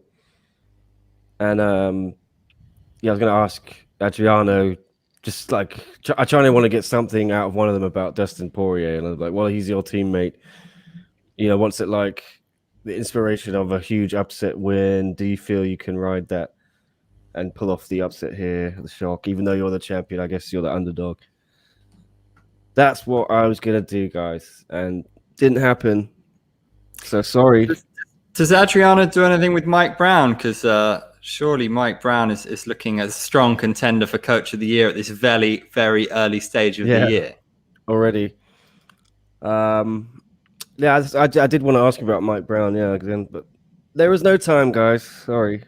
Do you know what? I actually muted Jake and Logan Paul on Twitter, but it's done nothing for me. It's still absolutely all over my feed, and it's just I'm going to have to accept it as a part of life now, aren't I? But was interested to ask Chatri maybe what he thinks of Askren's boxing. Yeah, maybe I'll try and heavy underdog, I think. No. Sorry, we were all cross talking. What's going on? Andrew, go. No, Askren's a heavy underdog, I think. With the bookies. Or Jake Paul. Jake or Logan? Jake. Jake. I had a conversation for about half an hour with someone today who insisted it was Logan, and I'm pretty sure it's not. And I even looked it up, and Jake. it wasn't. Logan is the one who tried for Floyd, I think. Or maybe did he get Floyd? They kept calling Dylan Dennis Dylan Daniels as well. So. Oh my gosh! It's a good combo. No, I like this person, but it's interesting because it shows this fight. I know we are mocking it now a little bit, or I am at least, but it does reach kind of general populace. These things far more than like Demetrious Johnson v Adriano Moraes does. It's crazy to think that kind of sad in a way, but I am just Shout about out to to fire John off Nutt. I've my read all tweet. of them. Knowledge. Okay, I'm nearly done. One Championship announces one on TNT weekly event starting on April 7th, which will air at 10 p.m. EST after AEW Dynamite. Prelims on BR Live. That is all factually correct, right? About to send out this tweet. Pretty I blame much. you. Okay, cool. Addressing Tom's question, guys. Everybody thought that he'd smoked Nastyukin, didn't they? And were completely shocked. Lapicus, did he get found out a little bit against Christian? It's difficult when you've got an undefeated fighter who's kind of smoked regional talent, right? But don't you think Eddie's going to be fairly hungry and wanting to prove a point here? I think he's going to want to put him away, and he's probably going to do it as well. I think he might be a bit stung about being left out of the top 5. You're one of the guys who gets to wave your wand over the rankings, aren't you, Nick? So not anymore. Eddie will want to really. smash him. I think he will. Tom, what do you think? think? They don't do rankings anymore. It's all a charade. A sham. Yeah, actually, Chatri brought that up earlier. Yeah. I don't know if anyone noticed. He was saying that it depends on the one like ranking board, and he was like, that's made up of media, and I think that was when I had to like mute myself and stop myself from rolling my eyes because I know the truth. What was he saying? He was saying some. I think it was something about Eddie not being in top 5. Oh yeah, he's got some kind of weird problem with Eddie. It's strange. Like he doesn't. I don't know what happened.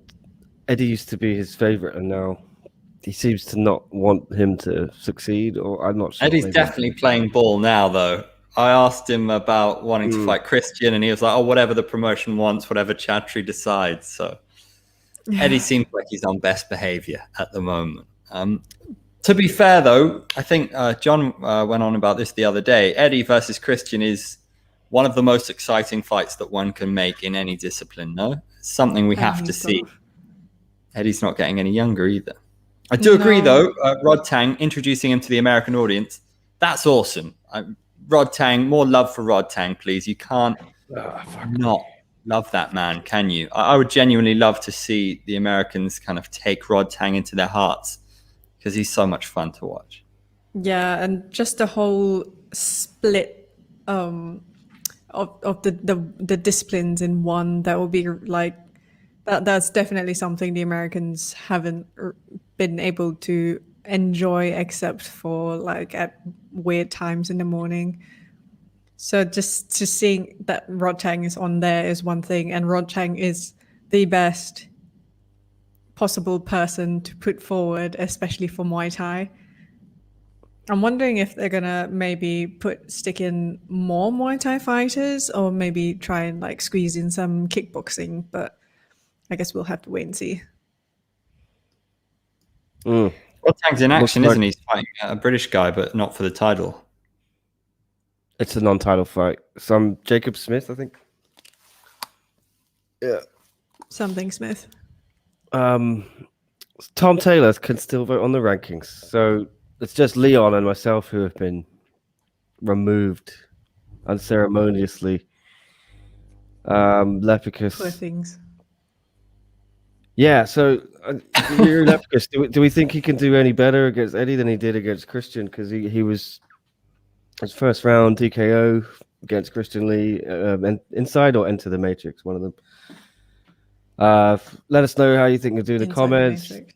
Inside, okay. Yeah, what do you think, guys? Eddie or Lapicus? Early predictions. I feel like it really depends on Eddie, because when he debuted in one, everyone thought it was going to be Eddie's game, but that didn't work out in his favor, did it? So I hope that Eddie has been hard training over this period, and really it's only one way to find out. But if you're gonna say gun to the head, bloody hell, I feel like if Eddie's been working hard, then it's probably on Eddie's, leaning more towards Eddie than Iuri. He looked in good shape, didn't he, Andrew? Eddie? Yeah, he looked kind of shredded. He had some nice Wolverine-esque facial hair going on. The Underground King. Yeah, yeah, he looked in good nick. He's had a lovely rest, hasn't he? He's most of the time talking about what stocks to buy. He seems to be making money, so good for him. Listen to Eddie's stock picks. Eddie's going to smoke him, isn't he? Do we need a gun to the head? Eddie's going to smash him in the second round. Maybe not the first, but I think Iuri, he'll be stung, but he'll be feeling a bit ropey after getting murked by Christian. That was the big acid test for him, and he failed. And if you're only as good as your last fight, unfortunately, Iuri wasn't very good. Eddie's last fight was a long, long time ago, but still a very, very good win against a one championship stalwart in Edward Foliang. You can put down the Nastyukhin loss to all sorts of things, can't you? I mean, Nastyukhin looked incredible in that fight, and it wasn't close, was it? Eddie got outclassed on the night, but Nastyukhin's no joke either. That's why that Christian Lee fight is a banger. I can't wait for that one. But yes, Eddie in the second. All right. Remind me again whether Iuri went up a weight class or went down before that Lapicus. fight with He was in lightweight, but he beat Murat Gaffarov, who came up from featherweight. If that might be what you mean. Yeah, that's what I meant. Yeah, I think he was just always in that division. Correct me if I'm wrong, anyone in the comments. Chris Edwards Bailey says Eddie on points, but we haven't seen him in a while. Yeah, about a year and a half. Rust is real. I was there ringside. Eddie Alvarez against Edward Foliang. Been a long time since we've seen Eddie. I am also going to go for Eddie, though. I think it's fine. And then another big fight. They did announce Nastyukhin's going to get the shot against Christian Lee. How do we think that one's going to go, guys? Jasmine? I'm betting Chris a packet of M&Ms that it doesn't go the distance. Iuri's going to come out storming. He's going to want to prove a point. Which one is this? Like that's his style as well. Timothy. And Eddie's too canny. He's still on Timothy. He's still on Eddie and Iuri. Okay. Well, no, because the comment Eddie on points. Oh, is okay. Still there. All right. Yeah. So go ahead. I had just moved on stupidly. Let's move on. Let's move on to Christian Lee. Okay. Nastyukhin. Yeah, do it. Biggest test of his career in a way. I mean, you could say Shinya in a way was the biggest test of his career. Was Daggy wasn't feeling well or was injured or something. I don't know. Christian seems to have come through a lot of tests with flying colours, bar Martin Nguyen. So but Christian has got a lot better since those Martin Nguyen fights, and he's also filled out a lot. This is going to be fascinating because Nastyukhin has so much power. He can pick you up and slam you on your head, or it's not really allowed. But he's it depends. Unless you're Angela Lee. Unless you're Angela Lee. Yeah, it depends. Well, he's a Lee. He can do it. Yeah, it's fine. Yeah, but I'm saying Christian on points for that one. Okay. What do you guys think? I don't know if Jasmine, Christian would ever go the distance. He's gonna look for he's definitely gonna look for a knockout. But Timothy has a lot of power, as you've said, and if anyone would ruin Christian Lee's streak, it will probably be Timothy IMO. And Chris agrees with me. Thanks, Chris. Chris says Nastyukhin to win. I don't know. I think I always bet against Christian, and I was like an idiot. So I'm just gonna go with Christian Lee again this time. I've learned to back Christian. Nastyukhin got knocked out in the first round by Daggy back in 2018. Yeah. It's crazy. Yeah, but isn't Daggy's it? a beast. By Herbert Burns in 2015. Yeah, but if you do this kind of MMA math, it just leads you down the rabbit hole, doesn't it? Because it's like, okay. That's not math. It's just telling you people. Yeah, but it's like, oh, this person knocked out this person, so this person's better than this person. If you follow that logic, it's crazy. Math. I'm all about the records.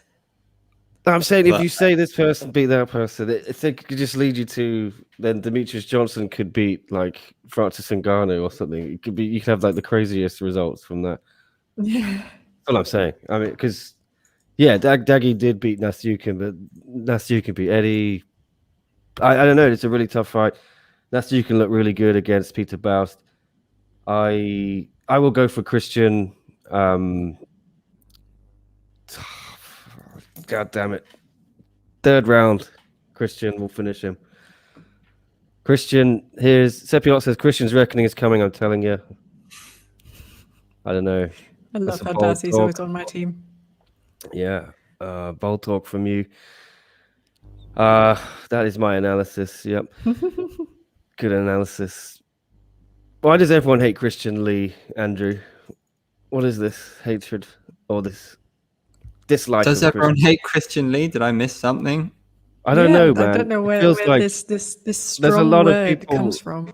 There's a lot of people who want to see him lose. I think that's it, including Chris Edwards Bailey in the Is chat. that just I don't know. Is that a testament to human nature as opposed to shortcomings in Christian's personality? Do people just hate on successful individuals sometimes? Maybe. How could you not like Christian Lee, other than the fact that he's annoyingly successful? If that's the kind of thing that annoys you, he's super nice. He's super polite. He's an absolute savage. He's so fun to watch. He gets better and better.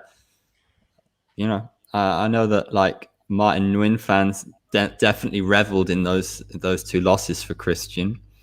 But Martin Nguyen's a very likable guy, and he was a great champion. So, I can understand that. I don't know, to tell you the truth, if you're asking why do people hate Christian, other than the fact that they don't like successful people. That's Is all it I've because got. there's a thing with Angela as well, isn't it? A lot of people think they were handed all the success, they're like the favorites. Jasmine, is that play into it? The Lee siblings are like the favorites, the teacher's pets? I mean, just in general, they do seem to be the teacher's pets, but I don't think they've been handed anything. I mean, Angela and Christian have proven themselves, but I just like underdogs, and as we've seen with some of the recent UFC fights, some of my picks have been really spot on, especially the ones on loss streaks. So, someone's win streak is gonna fall at some point, and Christian's is gonna fall as well. And like the thing is, I don't say anything about Angela anymore because she lost pretty badly against Zhang Jingnan in strawweight, and she lost again to Michelle Nicolini in strawweight, and I feel like she might not want to venture back into that anymore, so she's just on her atomweight. She's just holding on to her atomweight belt. I mean, now she's like, she's almost due in about. She's gonna have the baby before this tournament starts. I'm making another thing here, another bet. You can clip it up, guys. Is there any kind of question mark over how comfortably Angela goes back to atomweight? If she's comfortably fought at strawweight and then has a child, does she just easily slip back to atomweight, or is she going to be walking around really much more comfortably as a strawweight? Fought at strawweight? I think Angela will end up in strawweight, but I think she wanted to defend this belt again first, maybe, and then try and go for the champ think again. Let's be honest, she nearly won that fight against the Panda when she went up to strawweight. Yeah, she was almost blue in the face. A millisecond away from. I don't know how Zhang Jingnan didn't tap. Maybe she let go of that armbar, or was it armbar? I can't remember anymore. Was it armbar? I thought she was like quite blue in the face. I think it's one of them. Yeah. Yeah, I think it was an armbar, but she had it in the Panda somehow survived. But yeah, Panda came back, body shots in the 5th round, I think it was. So look, she's not a million miles away from winning the title, and there's no one in that division anyway. So she would walk into it and get another title shot immediately, I'm pretty sure. I'd like to see her in an all Singapore clash with Tiffany Teo. That's been talked about for years, and I think it would be really fun. Tiffany, her game has evolved massively since being with One, and she's had some really big wins. I think the Nicolini win was really good. That win in February, King of the Jungle, was it? against the Japanese fighter, whose name I'm forgetting at the moment, but very impressive. Miura, was it? It was excellent. So Tiffany versus Angela would be a great fight back at strawweight when the time comes, but atomweight tournament to come before that happens, right? Yep. In case you missed it, that was the question I asked Chatri, and he seemed to say there will be one person they're waiting on, which we surmise is Ham Shohei. So it sounds like there's still kind of some kind of contract problem, right, with Road FC or whoever owns their contract. Right, Ryzen seemed to say it was already, she's gone, she's out of here. Something fishy is going on. Was it kind of Ryzen who announced it? I think they said she's off to one. Yeah, it was nothing to do about it. Saki Kabara, I think. Is that how you pronounce his name? He said she's going to one, but I think the issue was Road still owns part of her contract. I think that's the sticking point. Got to get to the bottom of that one. Yeah, I'll see. Strawweight needs more fighters. It's pretty sparse. Yeah, there is literally no one. There's Tiffany Teo. Mate, there's Michelle in Nicolini. the women's roster in general, there's just no one but atomweights. Yeah, I would like to see them spend some time building up that division. I think they will build it. They would have built it maybe if Angela had beaten Panda. I think they would have given Angela some challenges there. But for now, they're definitely focusing on the atomweights, aren't they? Still no start date for the Grand Prix, and I definitely do think the baby will be born before Grand Prix starts, and maybe the Grand Prix will never happen. That's my bold pick for 2021, guys. Just won't happen. So pessimistic. Well, you know, it will happen because I want those that article calls. posted. Yeah. Luke Welling wanted us to ask about Amir Ali Akbari. Really looking forward to his debut. He should be a bit of a sensation in heavyweight. Yeah, it's interesting talking about divisions that have been neglected. Heavyweight got neglected for ages. And in the last year, they've signed about 5 very interesting heavyweights. You spoke to Rug, which that interview smashed it. Well done for that, Nick. That was awesome. Somebody spoilt the fight for me. I'm not going to spoil it because I'm not like that. I would never dream of doing it was that. all over MMA Twitter. I was gutted. Someone spoiled it for me. Yeah. Why was it me? Did I spoil it? No. I saw what happened. Someone what replied are we talking about? to Andrew. Rug. Yeah. Oh, it's the all result over was spoiled on Twitter. It was all over MMA Twitter. Yeah, I think Tom Tay's going to jump in here. Awesome. Although he did ask me like half an hour ago for the link, and I've only just seen it. Sorry, Tom. Please come join us. He could have just logged in. He's got the login anyway, right? That's how you just came in. You came on in, didn't you, Andrew? I just came on in. Yeah. He's got a login like you because he does some interviews on here. Anyway, Jasmine has a stalker here. That's cool. Another news. Georgia. In other news, I've got a stalker. Yeah. Not the state Georgia, the country I'm Georgia. in the country Georgia. Yeah. Where there are a couple of UFC fighters that hail from here. I've recently discovered. There's a bunch. Yeah, and they really love their MMA here. They do follow one. They obviously follow UFC because they've got guys in there. But just I think I've been here for about a year and a half now, and oh my goodness, it's like wrestling and judo and just the amount of like just martial arts that they put themselves in. I go for a walk every day and you see like the gyms are shut, so people are out with their trainers with pads. They're just like on the street training and sparring. It's crazy. Who's the really big prospect they have? Is it Giga Chikadze? Am I getting that right? Isn't it Georgie? I followed him recently. Okay, someone fill us in. I know there's a really hot prospect out of Georgia at the moment. Yeah, I think he was supposed to fight recently, but he got COVID. Okay. Anyway, I'll double check for you. Wait, country Georgia, yeah, me too. Yeah. You've got a new friend. New friend, Georgia friend. I'm not All right. from Georgia. I am in Georgia. Georgia, I'm in you. All right. Oh, funny. I've I look at I've like tried to look up the name. I thought it was his name, but then like this I Heart Georges comes out instead. Okay, there we go. Andrew, you clicking comments? Who's doing that?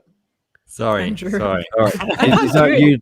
Is that you don't have trying the to get me to talk about them? All right. Christian's No, reckoning. I'm just going through. I'm just interested to see people's predictions. I always enjoy it when people weigh in with who they think is going to win, and there seems to be a bit of a split. Some people think Timothy, some people think Christian, which is nice to see. And Eddie Nice to see Timothy Carlos. rematch would be interesting, and then the Christian Eddie match. But you don't want to wait too long. Eddie's not getting any younger. Eddie versus Christian for the belt would be massive. It's what I want to see. But it seems to me as if Eddie's going to have to earn it. I don't think, even if he sparks Iuri in the first round, I don't know if they're going to give it to him. Chatri specifically said he's got to crack the top 5 first and then another one. And he said he wants 3 fights this year, right? So kind of makes sense. I mean, that's Iuri, only fair, isn't it? then Dagi maybe, or Timothy if he loses, and then Christian around Christmas time in 2021 would be a nice path for Edward. Edward. I wanted to ask more questions for Eddie. Georgie, I have followed you back. I didn't know There you that there were go. other people in the country. There you go. Apparently, there's a Georgian fighter in one as well. He's in kickboxing, but I don't think I've seen him fight. Okay.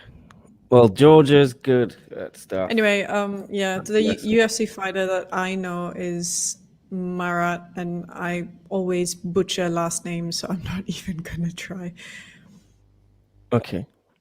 You haven't picked up any of the local lingo or pronunciation. I try very hard, but it is difficult when a lot of the words don't have vowels. Vowels are good. When you're used Vowels to, yeah, vowels do help. When you're used to like lots of languages with vowels in it, yeah, it is curious. All right. I'm supposed to have. Nick, is Tom Taylor coming? Is he going to sub in for me? I've got to depart, mate. But it's lovely to see you guys. Oh, lovely. Yeah, to see yeah. you too. Tom should Been be the presence popping of the by. Queen of So Picks. get Sorry out for here. touching your buttons, Nick. No, it's fine. Just I thought you wanted me to talk about the topics, so I just wanted to check, like you were setting up He's just messing talking around. points. Yeah, but then you kept changing them. I didn't know what's going on. Nick, how's your Cantonese? It's not me. I don't have that power. My I may be Cantonese the sucks. queen of predictions, but I don't have any All hail. Cantonese. Lovely All to right. see you guys. Yep. See you later, sir. Thanks for stopping by. See you bye. soon, Selamat mate. malam. Okay. Yeah, my Cantonese is terrible, non-existent. Some would say. think I only know like one. Neho. I only know how to say that. I don't even know what that is. It's ni hao, but in Cantonese. Okay. I know thank you and I don't even know thank you in yeah. Cantonese. It's pretty bad. I should learn more. Yeah, Great I mean, to see. I know a bunch of Georgian words as well. You sort of have to pick it up. Is not really there's no choice, but I'm fine. I like learning languages. It just takes me maybe about a week to learn the ones that don't really have many vowels in it. There you go. So yeah, I am really bad at languages, and I know I am, so I don't try anymore. So the one thing I could never do at be school. good at your English. I was just I think all my GCSEs I got like A's and A stars, and then I got French. I fucked that up. That was the only thing I failed. And then so I never bothered with languages. So Cantonese. I mean, if I can't do French, guys, I can't do Cantonese. Cantonese is really hard, I've been told. Yeah, And I have some French speaking family and Italian speaking family, so I'll have a lot of languages to learn. oh, here he is, Tom What's up, T. guys? What's up? What's going on, Tom? Well, you know, man, just hanging out. Sorry for the noise. 1 second. Don't ever apologize. All up in the morning. It's the last time I'll ever do it. Yeah. So what's new? Good to hear No, you on just- the conference call. Yeah. Yeah, Yeah, sorry. you got picked twice. Yeah, and apparently I angered the great Nick Atkin in the process, didn't I? What did you do? Did I steal your question, Nick? Like you were trying to get a last question in, and they chose me instead. Oh, I mean it wasn't urgent. Just I had two of the one PRs were trying to get me to plant questions.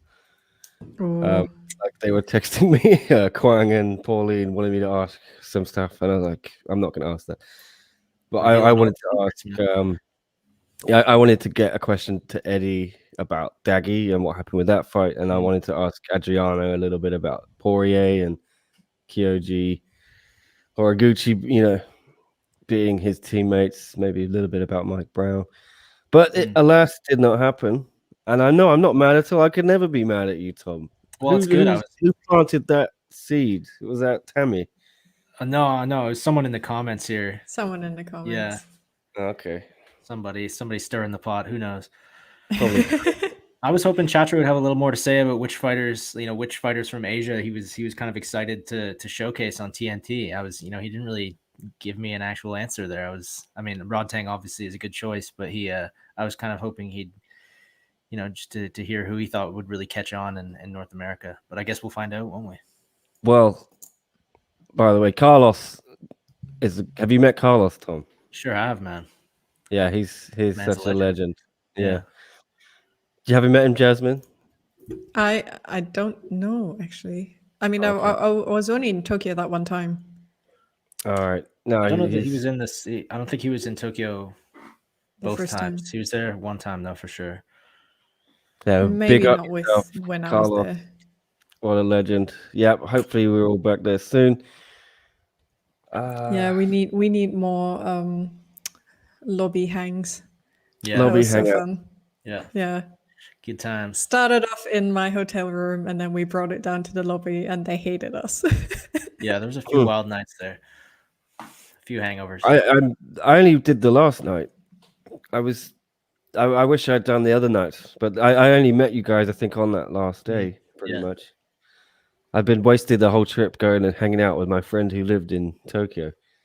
Who does that? I should have just been chilling with the journos.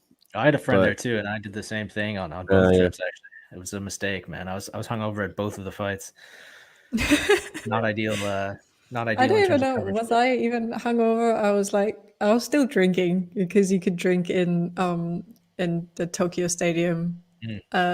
And I remember buying footy and what's his face? Kettle? Yeah. Yeah, I remember buying Yeah, them Harry both Kettle, coffee. Yeah. And I was just like, I was going up and down because I got ringside. Wasn't working then because I wasn't as special to shoot the Tokyo fights, but maybe soon, fingers crossed. I'm like, my fingers are itching to just get back in there. Why Yeah, not? I can't wait to cover live events again. Yeah. It's just not the same doing it from home, sitting in your underwear. Not Yeah. nearly as glamorous. I'm hitting the wall a little bit with this right now, I can't keep Yeah. going on just God.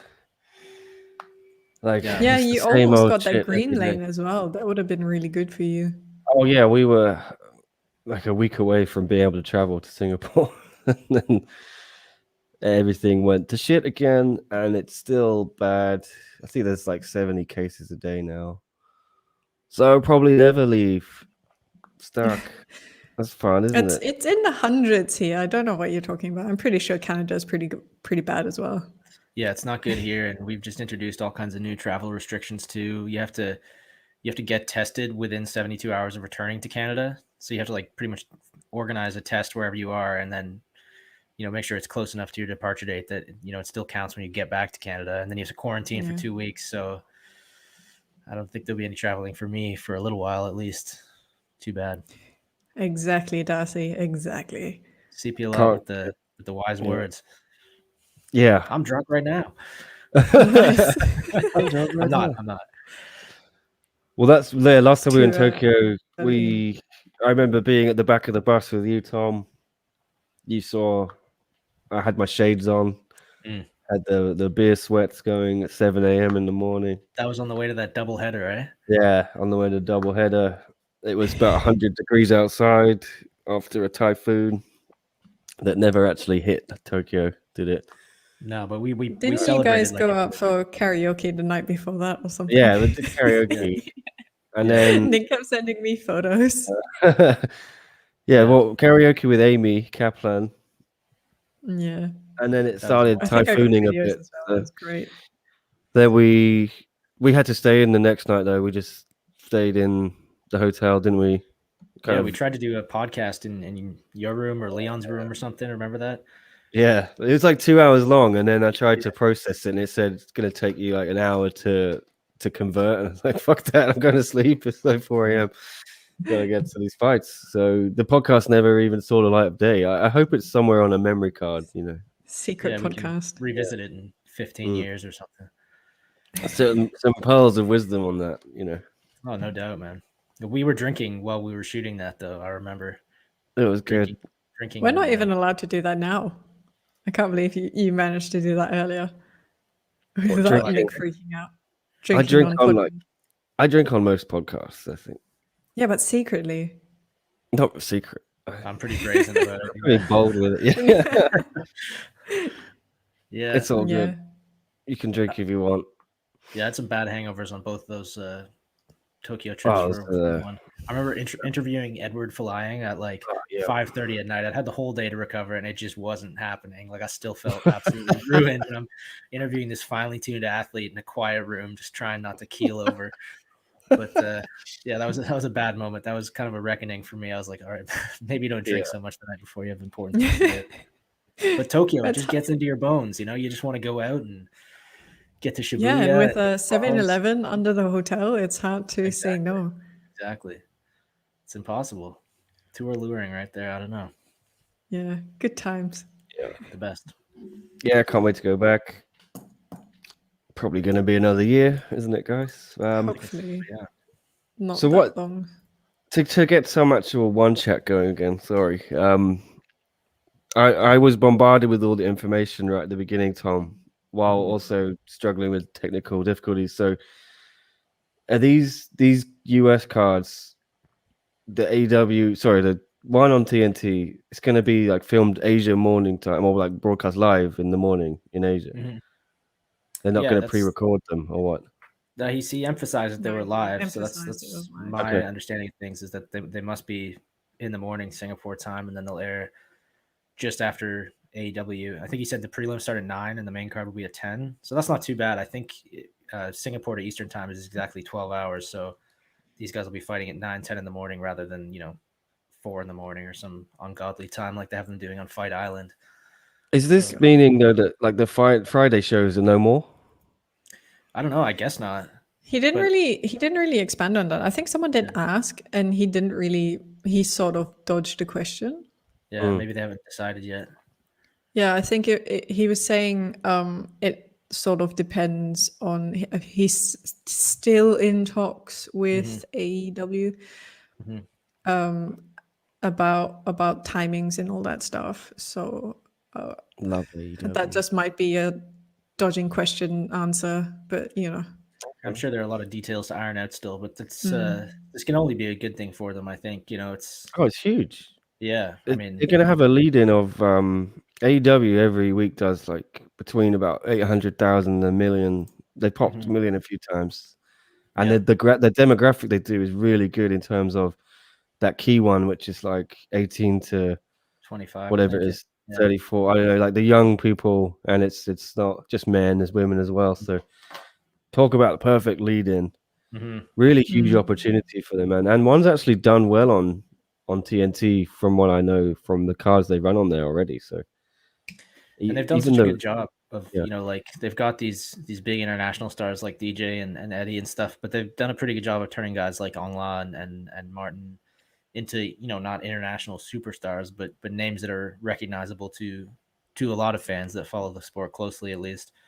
So I feel like they've got enough strength on their roster to, you know, put out pretty good events week to week. But I don't know how long this is going to happen. Surely they're not just promoting cards every Wednesday forever. Yeah, Is this just like a 3-event run or 4 events and then a break? Or I think Wednesday prime time is really weird. That's a really weird time. Mm-hmm. It's great if they can keep it up and do it regularly. I think it's better for them to run on those Wednesdays and just stop running on Fridays. Friday's a terrible night because people are busy. Isn't there another promotion that has events on Wednesdays? Was it Bellator that just moved to Wednesday or they're Thursdays? Was it Glory? Thursday? Yeah. There's Bellator Thursday. I think Wednesday is clear in terms of MMA, but maybe the yeah, PFL is maybe. moving to Wednesday or something. I can't remember. Maybe something. Yeah. I don't think they'll have a ton of competition though on Wednesday night. No, it's a great idea if they can pull this off. Congrats! And also, I think maybe it was pushed into the forefront a little bit by UFC going on ABC. Mm-hmm. This is that some kind? Do you see that as a move to counter that, or what? Did they want the UFC foothold on? Because TNT is a huge network, isn't it? Like you might know a little bit how networks work there more than me. Like TNT is one of like the ones that everyone gets, or what? Yeah, TNT and ABC are both big ones. I don't know a ton about this because I don't live in the States, but we get a lot of the same networks up here. I don't think there was any relation, between the UFC going on ABC and one announcing this debut on TNT. I'm sure one's been working on this for ages. Yeah. People have been calling for this. And then the UFC just came along and did it, and that probably pissed them off. Yeah. Poor old one. Just imagine that. Like they've probably been working on this for 2 years to get on network television in the US, and then UFC just suddenly decides to come back on ABC. They can't win, can they? No, I still think it should be good. Chris saying, so if it's Wednesday night North America, it's Thursday afternoon Hong Kong. I think it's Thursday morning, really. It's Thursday morning. It'll be like dead at night for me, which is horrible because I'm already suffering that with the UFC prime times. I'm struggling to wake up in the middle of the night trying to catch it. Well, it's going to be interesting fight week, isn't it, guys? When are they going to do all the media? Be on the weekend before, or what? On a Monday? Maybe. It'll be great for me. I'll be able to, watch the cards in the evening and join you guys on these podcasts more often. Oh, that's great. Yeah. Early morning. Yeah. It's great for me. I really hate Friday nights. Such a bad night to do because I just want to go out and see friends and stuff. And yeah. I know we're limited. You can still go out. I can't do anything. I'm sure it's good for some people. Yeah. Sepulot, I would love if one just stayed in the morning or a weeknight so I can keep watching it live. But yeah, only big MMA fans are going to watch in the morning. Yeah. So does it mess it up for you, Sepulot? I think Sepulot's from your way, Tom, out in Yeah. I've got to assume they will continue to do shows in the morning. Or in your evening. They're not just going to start exclusively promoting events in the morning for the benefit of people that watch TNT. So I they might just do some split cards. Who knows? Yeah, and I think they'll probably do maybe smaller events and stuff in the evening over there. I guess we'll see, but it seems like there's a lot to work out still, honestly. Yeah. Yeah, April 7th though, man, can't come soon enough. That's. Would you like some kind of thing where they do these shows on Wednesdays? I think go all in on these Wednesdays. Just try and get it every week as much as you can, and then. Would you like to see some kind of big show? Maybe the way AEW actually does it is they have 4 pay-per-views a year, and then they build up like mega cards, and then they charge like $20, I think it is, or something, or maybe it's $50. But I don't think one could get away with charging that much money. But would you like some kind of pay-per-view system for one where, even if it was like $10, US, just build a special. 4 times a year we can have like mega cards like that inside the Matrix. I would like that. I'm kind of averse to paying extra for fights as often as possible, you know. Yeah. Yeah. But Ain't got no money for that. they certainly could do that. You know, they could kind of build the big cards around their, you know, assuming the world opens up again, they could do these big cards when they go to Tokyo or the United States debut. You know, they could do pay-per-views around those dates, those events. But I like it when it's free, Yeah. man. It's I cool have when no it's objection to free. free MMA. Yeah. But I just think you build your television. This is what AEW Yeah, I feel is. like They that's a have a good system. perfect model. Yeah, like the TV is very important still, but then I don't know. I think they could learn a lot. I think Chatri really could learn a lot working with Tony Khan. I think Tony Khan's a genius. I mean, you don't become as rich as his family have without being smart. And it's not like his dad just handed him a wrestling company and said, have fun with it. Like he's actually made it into legitimate competition for WWE, which is incredible. So yeah, I would love to see a crossover with those, as many crossovers as they can. I mean, I'm a big wrestling fan. I think there's a lot of things you can do. Hopefully the audiences can merge. Chris is pointing out the timing here. So 8 this is p.m. important for Eastern. me. So I mean, that'll be 8 a.m. plus 1, so 9 a.m. Hong Kong. That's easy math. But that's AEW. So one will be like 11. Yeah, maybe. Is That's it fine. 2-hour shows? One starts, the prelims, he said, start at 9, and then the main card's at 10. Okay. Is AEW only an hour long? It's 2 hours. Is it? I guess that starts at 7 or something. I have no idea. I've never Maybe it watched starts at 7. Maybe it gets pushed back. If it starts at 9, then it's 10 o'clock Hong Kong, 10 a.m. Hong Kong, Either way, it's going to be great. which is 6 a.m. here. Rip. Yeah. Big cards could be in the middle of exam season. Yeah. That's Sorry, unfortunate. Sepula. People need a break from studying, man. You know, it's Yeah. A much needed break, some catharsis, some violence to separate your mind from all the studying. It'll do you some good. I think this is great because in theory, if shows start up again, you know, we can, if we're there Go all over live, the place. we'll be done by, you know, early afternoon or whatever it is. And then you've got, normally I'm up till 5 a.m. processing YouTube videos and editing stuff and writing articles. Should be able to actually finish at a decent time now when I'm covering one. It does make a difference, you know, when you have to think about these things. I guess depending on the time zone you're in. Yeah, it might not work for Tom now. It might be the opposite. It's going to be good for me, It's bad just for going to you. be terrible for me. I'm grateful that I'm not a writer. Yeah, yeah, we'll see. I'm thinking that's good. I'm very positive. Sharaf, hey guys, you think Habib will ever come back? Short answer, No, it's a no. flat no from me. Flat no. Leave the man alone. He's retired. Yeah, leave him alone. Poor You don't guy. do this to other people. Imagine some civil servant or a police officer or something trying to retire, and they Yeah, I mean, like, come back, solve one more crime, please. Just let the man retire. I mean, I suppose they'll do that to Sherlock, but yeah, probably. I guess no one has ever tried to drag anyone else out of retirement. Connor says that he's retiring, but then he brings himself out of retirement all the time. This is his third or fourth time Oh, no one listens to him. out of retirement. Yeah. I do think there's something, you know, if Habib is really retired, gotta take that belt off him now, today. And why is he still number one in the pound for pound rankings they just released today? Get rid of him.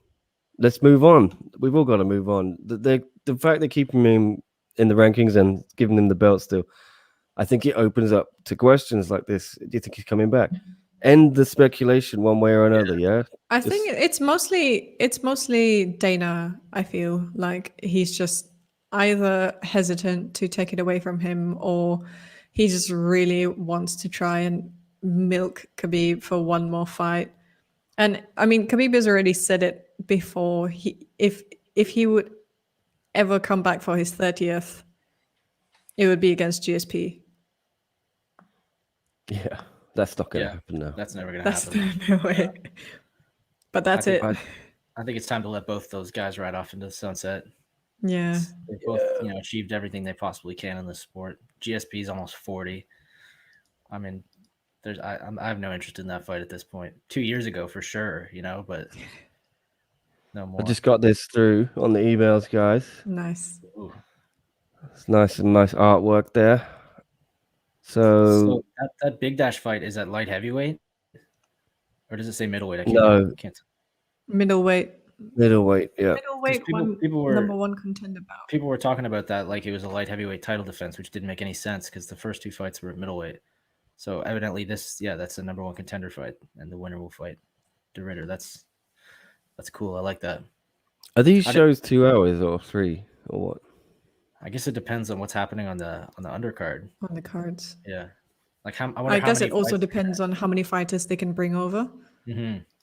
Because now Biden is president, there's like quarantine rules coming in. I wonder Oh, yeah. how many fights will be on each, like how many fights we'll get on each TNT show. Like it will be 3 fights, 2 fights. Yeah, I'm thinking they're going to shorten it to an hour or They can't something. be too short. Mm-hmm. I think it needs to be 2 hours, and then you If can they have really an want hour. to showcase one fighters, then it Yeah. needs to be 2 hours. I mean, like a But 3-hour or at event. least like five bouts. Yeah, and have an hour of prelims on BR.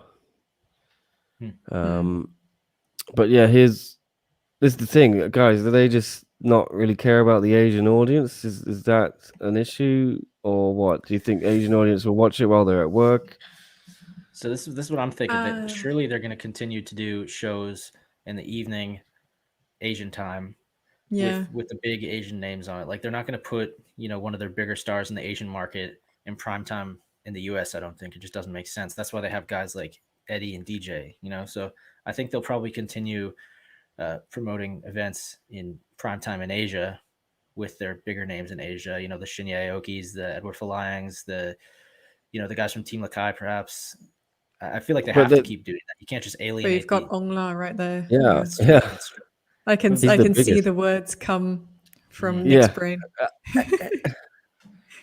But look, all of Ongla's fans will tune in if you put it at like 9 at night or 2 a.m. or 4 a.m. Whatever time it is, they're all gonna watch. Watch it over breakfast. I mean, to be honest, as someone who's lived there for most of my life, they will find a way to watch it if they're really interested in it. Like they'll have like a little phone, like checking it out. Though everyone is working from, well, most people are working from home at the moment in most Asian countries. So they don't have the risk of office like blocking YouTube or anything. Plus, they always have the super app. Yeah. I think what is true, this statement is true, is a TV deal with TNT is worth so much more than all of the other TV deals they have all over Asia. I think that's true, right? The money and the chance to grow an audience in the US, I think they're going to throw everything at this deal. TNT is a serious thing. It's like you don't get a contract off them for nothing. It's worked wonders for AEW, and without TV, AEW wouldn't exist, because if you want to grow competition to a big major player like a WWE or a UFC, you have to have TV foothold in the US. So this is a chance for real growth. I'm not saying they're going to compete with the UFC, but if you're on network television, they could be seen by between 500,000 and 1 million people every week. That's not a joke. That's a serious thing. And if they can put their best foot forward with their guys like Eddie, with DJ, and Christian, I think could be a big name for them there. It's when Angelo comes back. Yeah. Ongla is perfect as well. I feel like literally everyone who has been announced on all those cards fight from the States. So it's easy for them, with the exception for Iuri, who would be coming in from Italy. And is Nastya actually based in Russia, or is he based in America? He still is based in Russia, but I think all these fights are going to air from Singapore, though, right? Not the States. Like This is what I'm trying to find out. Yeah. I think Chatri was saying that he wasn't 100% sure where the venue would be, but he thinks that it might be in the States. I know they want to come to the States. I kind of doubt they can make it happen by April 7th, though. It would Especially make yeah. more sense to do it there, like you were saying, Tom, to have like a US arm and an Asian arm, because so many of the fighters already live there, right? They need to come to Canada. I mean, that's the real hot market, you know. Yeah. Truth. Okay, so this press release says that one on TNT4 airing April 28 will cap off the series. So it's 24 shows. Okay.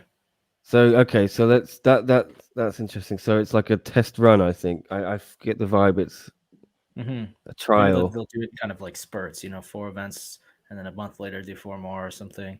Well, if they knock it out of the park, and if this first one, April 7th, DJ and Eddie, if they get over 1 million viewers, I think TNT signs them the next morning for like a year or something like that. If the numbers don't add up, if it's like 200,000, maybe it's a one-off run, yeah. But I think if they can knock it out of the park, there's long-term growth there. I'm not a numbers guy with US ratings, not the best number cruncher, yeah, but just from my time following wrestling, I know how important ratings are, and especially demographics are even more important. So I think if they can do really big numbers in the key demo, which is whatever that 18 to 34, I think it is, and then one could this could be huge. Like I don't think we realize this right now, but this could be a proper game changer. Because what UFC is on ESPN Plus, right? And that's a subscription, isn't it? Yeah, I mean their prelims are often on ESPN or ESPN2 or one of these subsidiary ESPN networks. But yeah, I mean TNT is one of the big ones as far as I know. Yeah, this is a huge chance, guys, to build something quite big, I think. So best of luck to them. We all love one. We don't have to hide our admiration and love for the one championship. Of course not.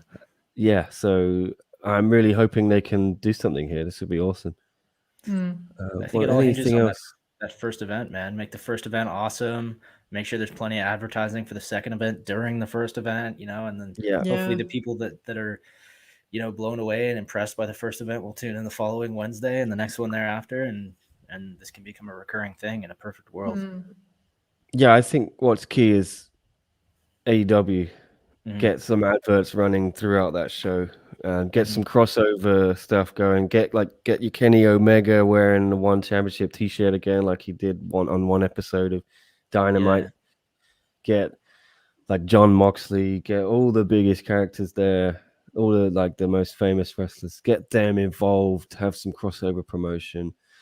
You can get them to come to the fights to watch. Like Moxley trains at Extreme Couture in Las Vegas, so he's definitely like well versed in the MMA world. Like get him to come and be on the first show with DJ, with Eddie Alvarez, something like that. Jake Hager, right? He's Bellator heavyweight. You got natural crossover potential there, although maybe he's not allowed to appear on another organization. Chris Jericho can do something easy. He's the king of promotion. They hopefully have got some room to really use the AEW platform. So it's not just a lead in, but you know what I mean. Anything else? Platform. Yeah, man. There are a few interesting questions, but I need to head to bed. Okay. Yeah, I should get back to work, I guess. Are you leaving me? Oh man. Well, it's 3 a.m. here. I'll take one more. Pick one. Georgie All right, or Sefiolot or Sharaf. We run out of. Oh, here you go, Georgie. Yeah, this is. Oh man, there's loads of questions. Sorry, I missed them all. Yeah, you missed it a lot. froze. What's your opinion about one in Europe? I mean, is it going to be a move for one if they try to reach Europe and European market?